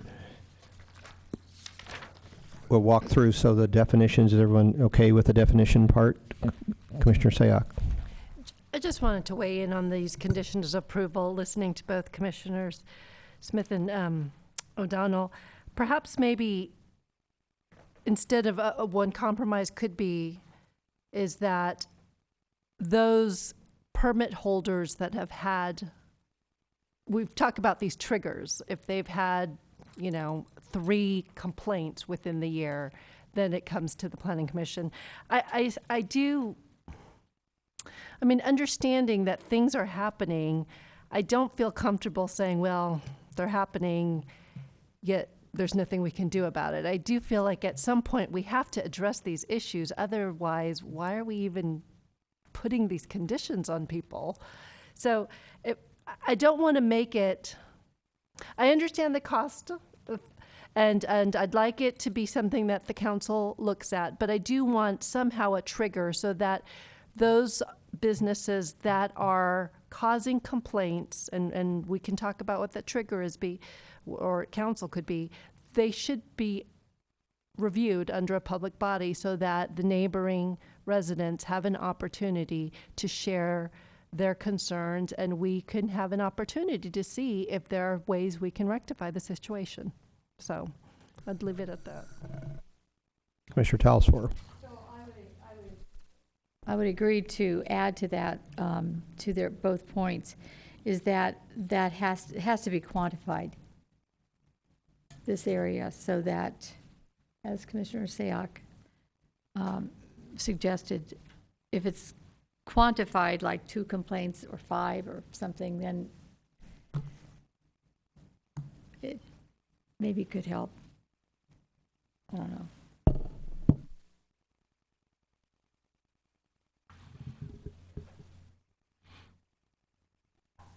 Do either Commissioner Talsfor or Commissioner Sayoc have a more specific recommendation about the number of complaints, or how to give staff some direction about how they might sharpen that section?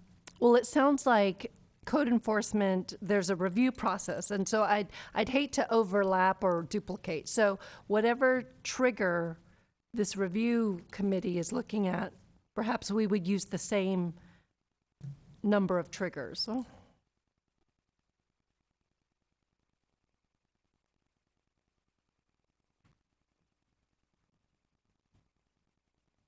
Could we, is that, what does staff think about that?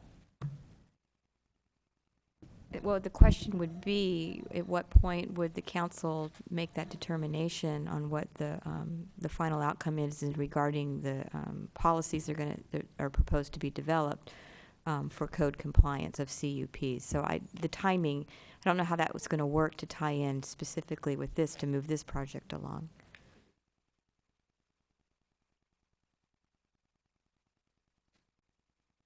All CUPs would be required to comply with the new ordinance, whatever it is, or the modifications to the CUP.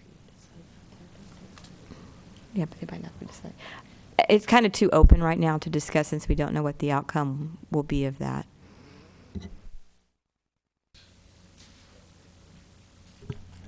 Commissioner O'Donnell. Moving on, I just had a question, starting on page 4, section B, exception, subparagraph 4, which accepts local school districts, or a local school district, for the benefit of the community. So I assume, I'm not disagreeing with that. I guess the question I have is, that specifically excludes then private schools. And I'm not sure what that distinction is based on. So I raise that question, something that ought to be considered. And I also don't know, because when I think of what churches do, and public schools and private schools, they'll have fundraising events and all that kind of thing. So I don't know whether that's a entertainment. I just don't know how that fits. So that I'm just asking two things. One, should 4 be expanded to also include private schools? And two, I tend to think of these things that schools put on as being outside, so the noise is even more serious, and I'm not sure that that these ordinances apply to outside. So I'm just kind of confused there. Does it apply to outside? So before we answer that question, just keep in mind that the town doesn't regulate or have the ability to regulate what a public school does on their own property.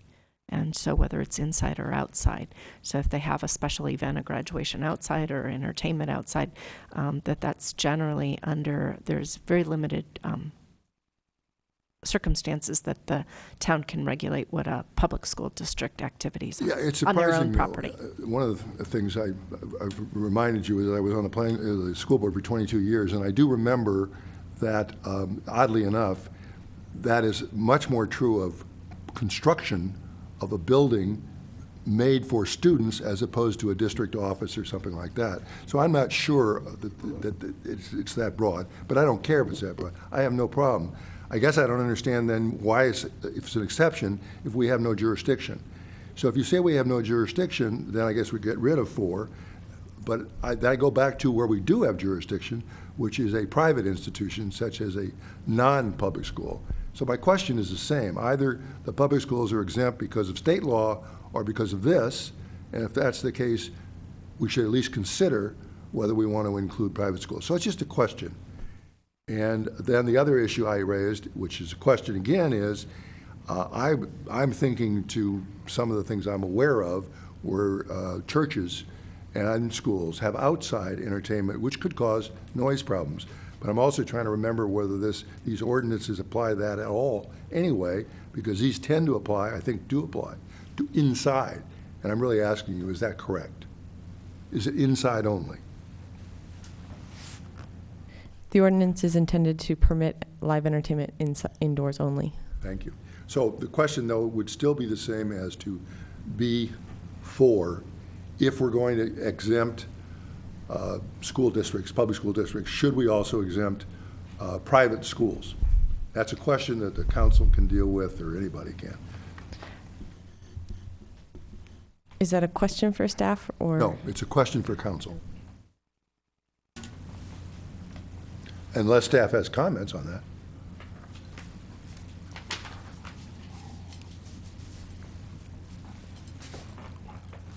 So I would suggest to fellow commissioners that I believe I would have the sense of that the reason for Commissioner O'Donnell raising it about private schools would be that he would be inclined for them to be given an exception. I would if public schools are being given, whether they need it or not, an exception by us. The distinction would be difficult to understand. Right.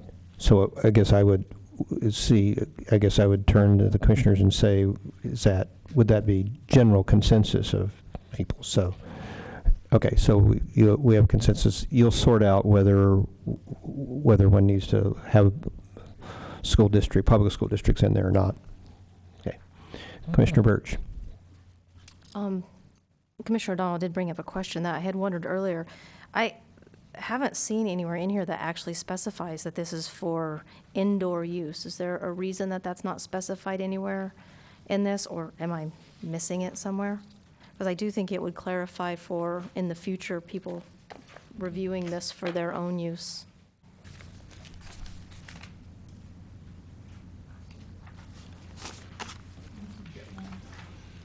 I think it is somewhere.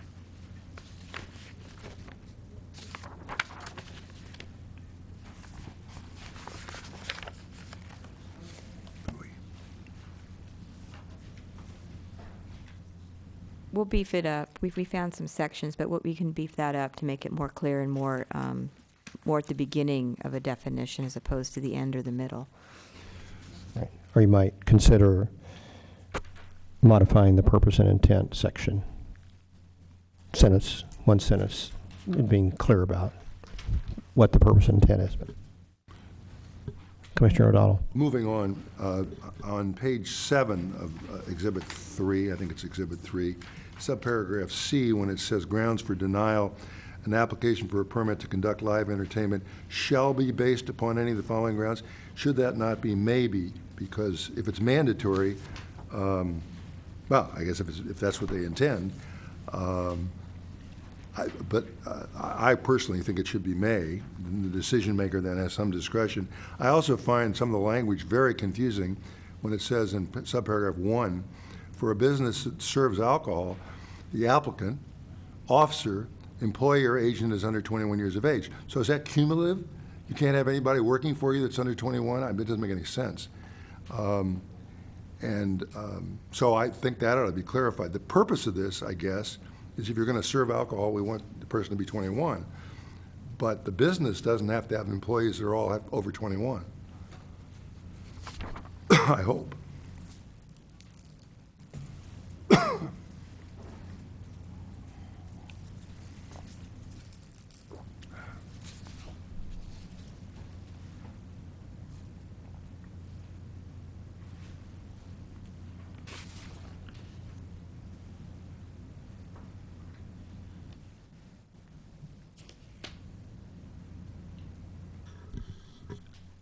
I would invite any other comments. If not, I'm going to walk us from the beginning through the end as I did with the alcohol. Oh, Commissioner O'Donnell. Under page 10, subparagraph B, moving on to page 11, subparagraph 2, the hearing, the last sentence says, at the hearing, the permittee shall have the right to appear and present evidence and arguments which are relevant to a determination of whether grounds for suspension or revocation of permits exist.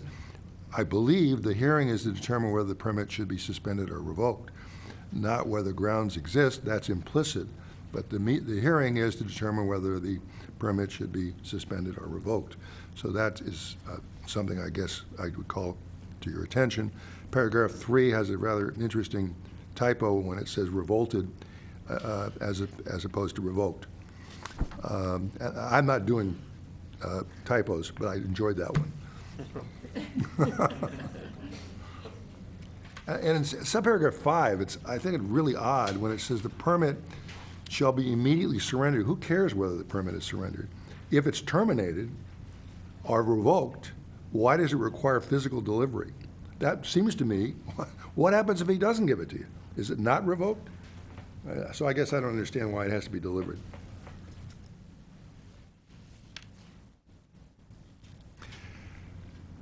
And then subparagraph D of section, page 12, or 13 rather, I don't know that it makes any sense. It says the director, the enforcement of this chapter. So that seems to be some kind of glitch.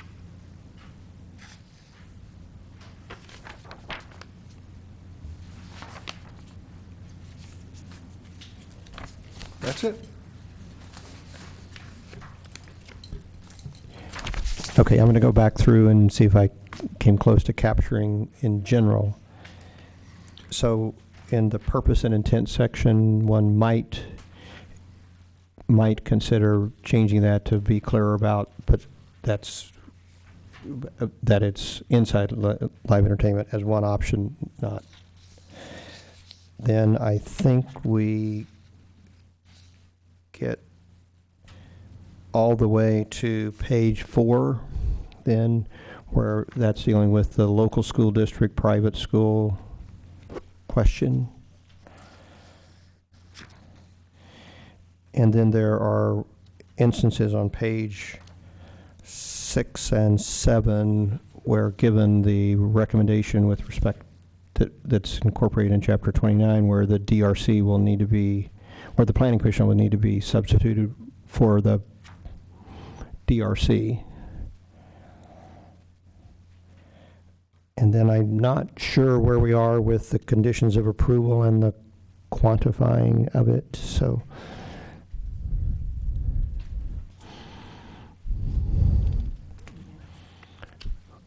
The commission has expressed its concern to the staff, and we'll leave it to the staff.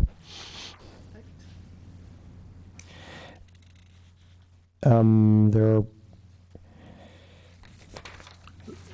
and then Subparagraph C on that page, I had also suggested the term should be may, not shall. right, yeah, it should be, yeah, the grounds for denial, right, may rather than shall.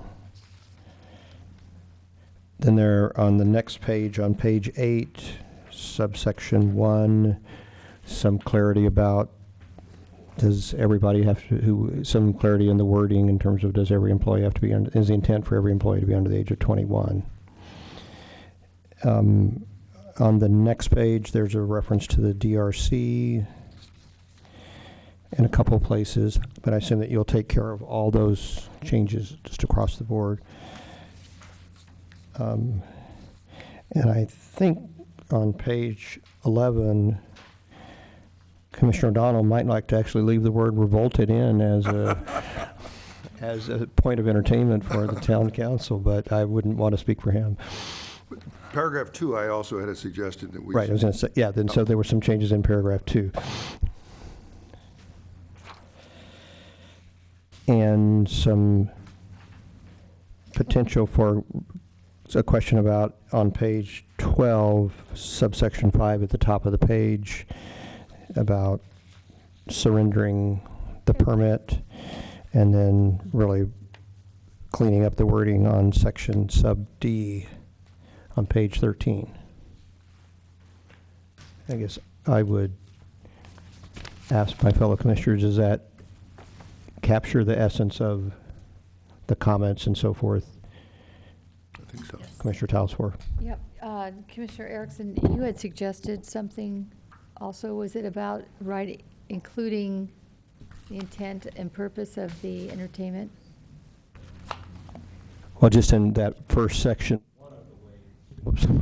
one of the ways to address the indoor live entertainment would be to change the purpose and intent, but I would leave that to the, Okay. they might change the definition, might change the intent. Right. One thing I wondered is, or I would suggest, is that since we've included, or that it's been included to have kind of a mission statement for the alcohol policy, that perhaps we need to include one for the entertainment policy, as it would forward, the character of our town or something. Why we're doing this. Besides, it begins with, whereas the town of Los Gatos is a thriving, socially active community that continues to enjoy entertainment uses as an amenity for its residents and business patrons. I don't know if you can do that, but might be nice to expand that mission a little bit more to include town goals, or just to be consistent with what I read in other ordinances.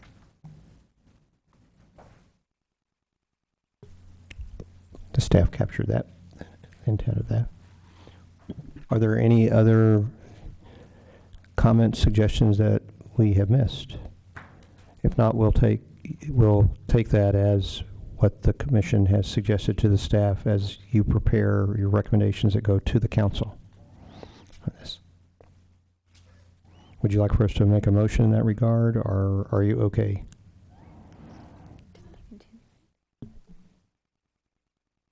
Well, you continued the first item, so aren't you continuing this too? Because they all go together.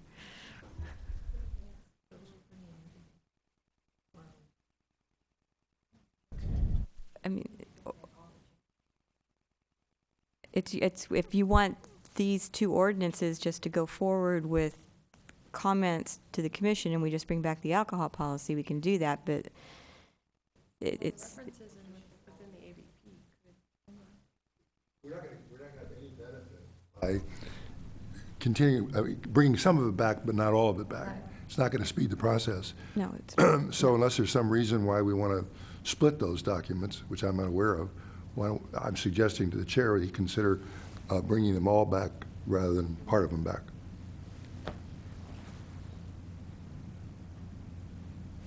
It makes some sense to me. However, I think we just passed an motion on the second item that didn't suggest it needed to come back. Is that right? To the extent there's confusion on that point, we could certainly clarify that. Yeah, right, yeah. Make a motion to recommend and then get forward. Okay, so let me ask the question of fellow commissioners. Would we like for the language on all three of these items to come back? Yes. That answer would be yes. Then the chair would entertain a motion to that effect, which would supersede any earlier motions of the evening. So moved. So moved by Commissioner Donnell, second by Commissioner Talasfor. All in favor? Opposed? None. Thank you for your patience. And we'd like to recommend a date certain for when it comes back, and that would be October 9th.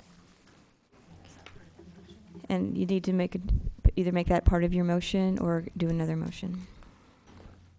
Would the maker of the motion be amenable to that being, adding date certain of October 9th? I would. I am amenable. I am as well. Do we need to revote? All in favor?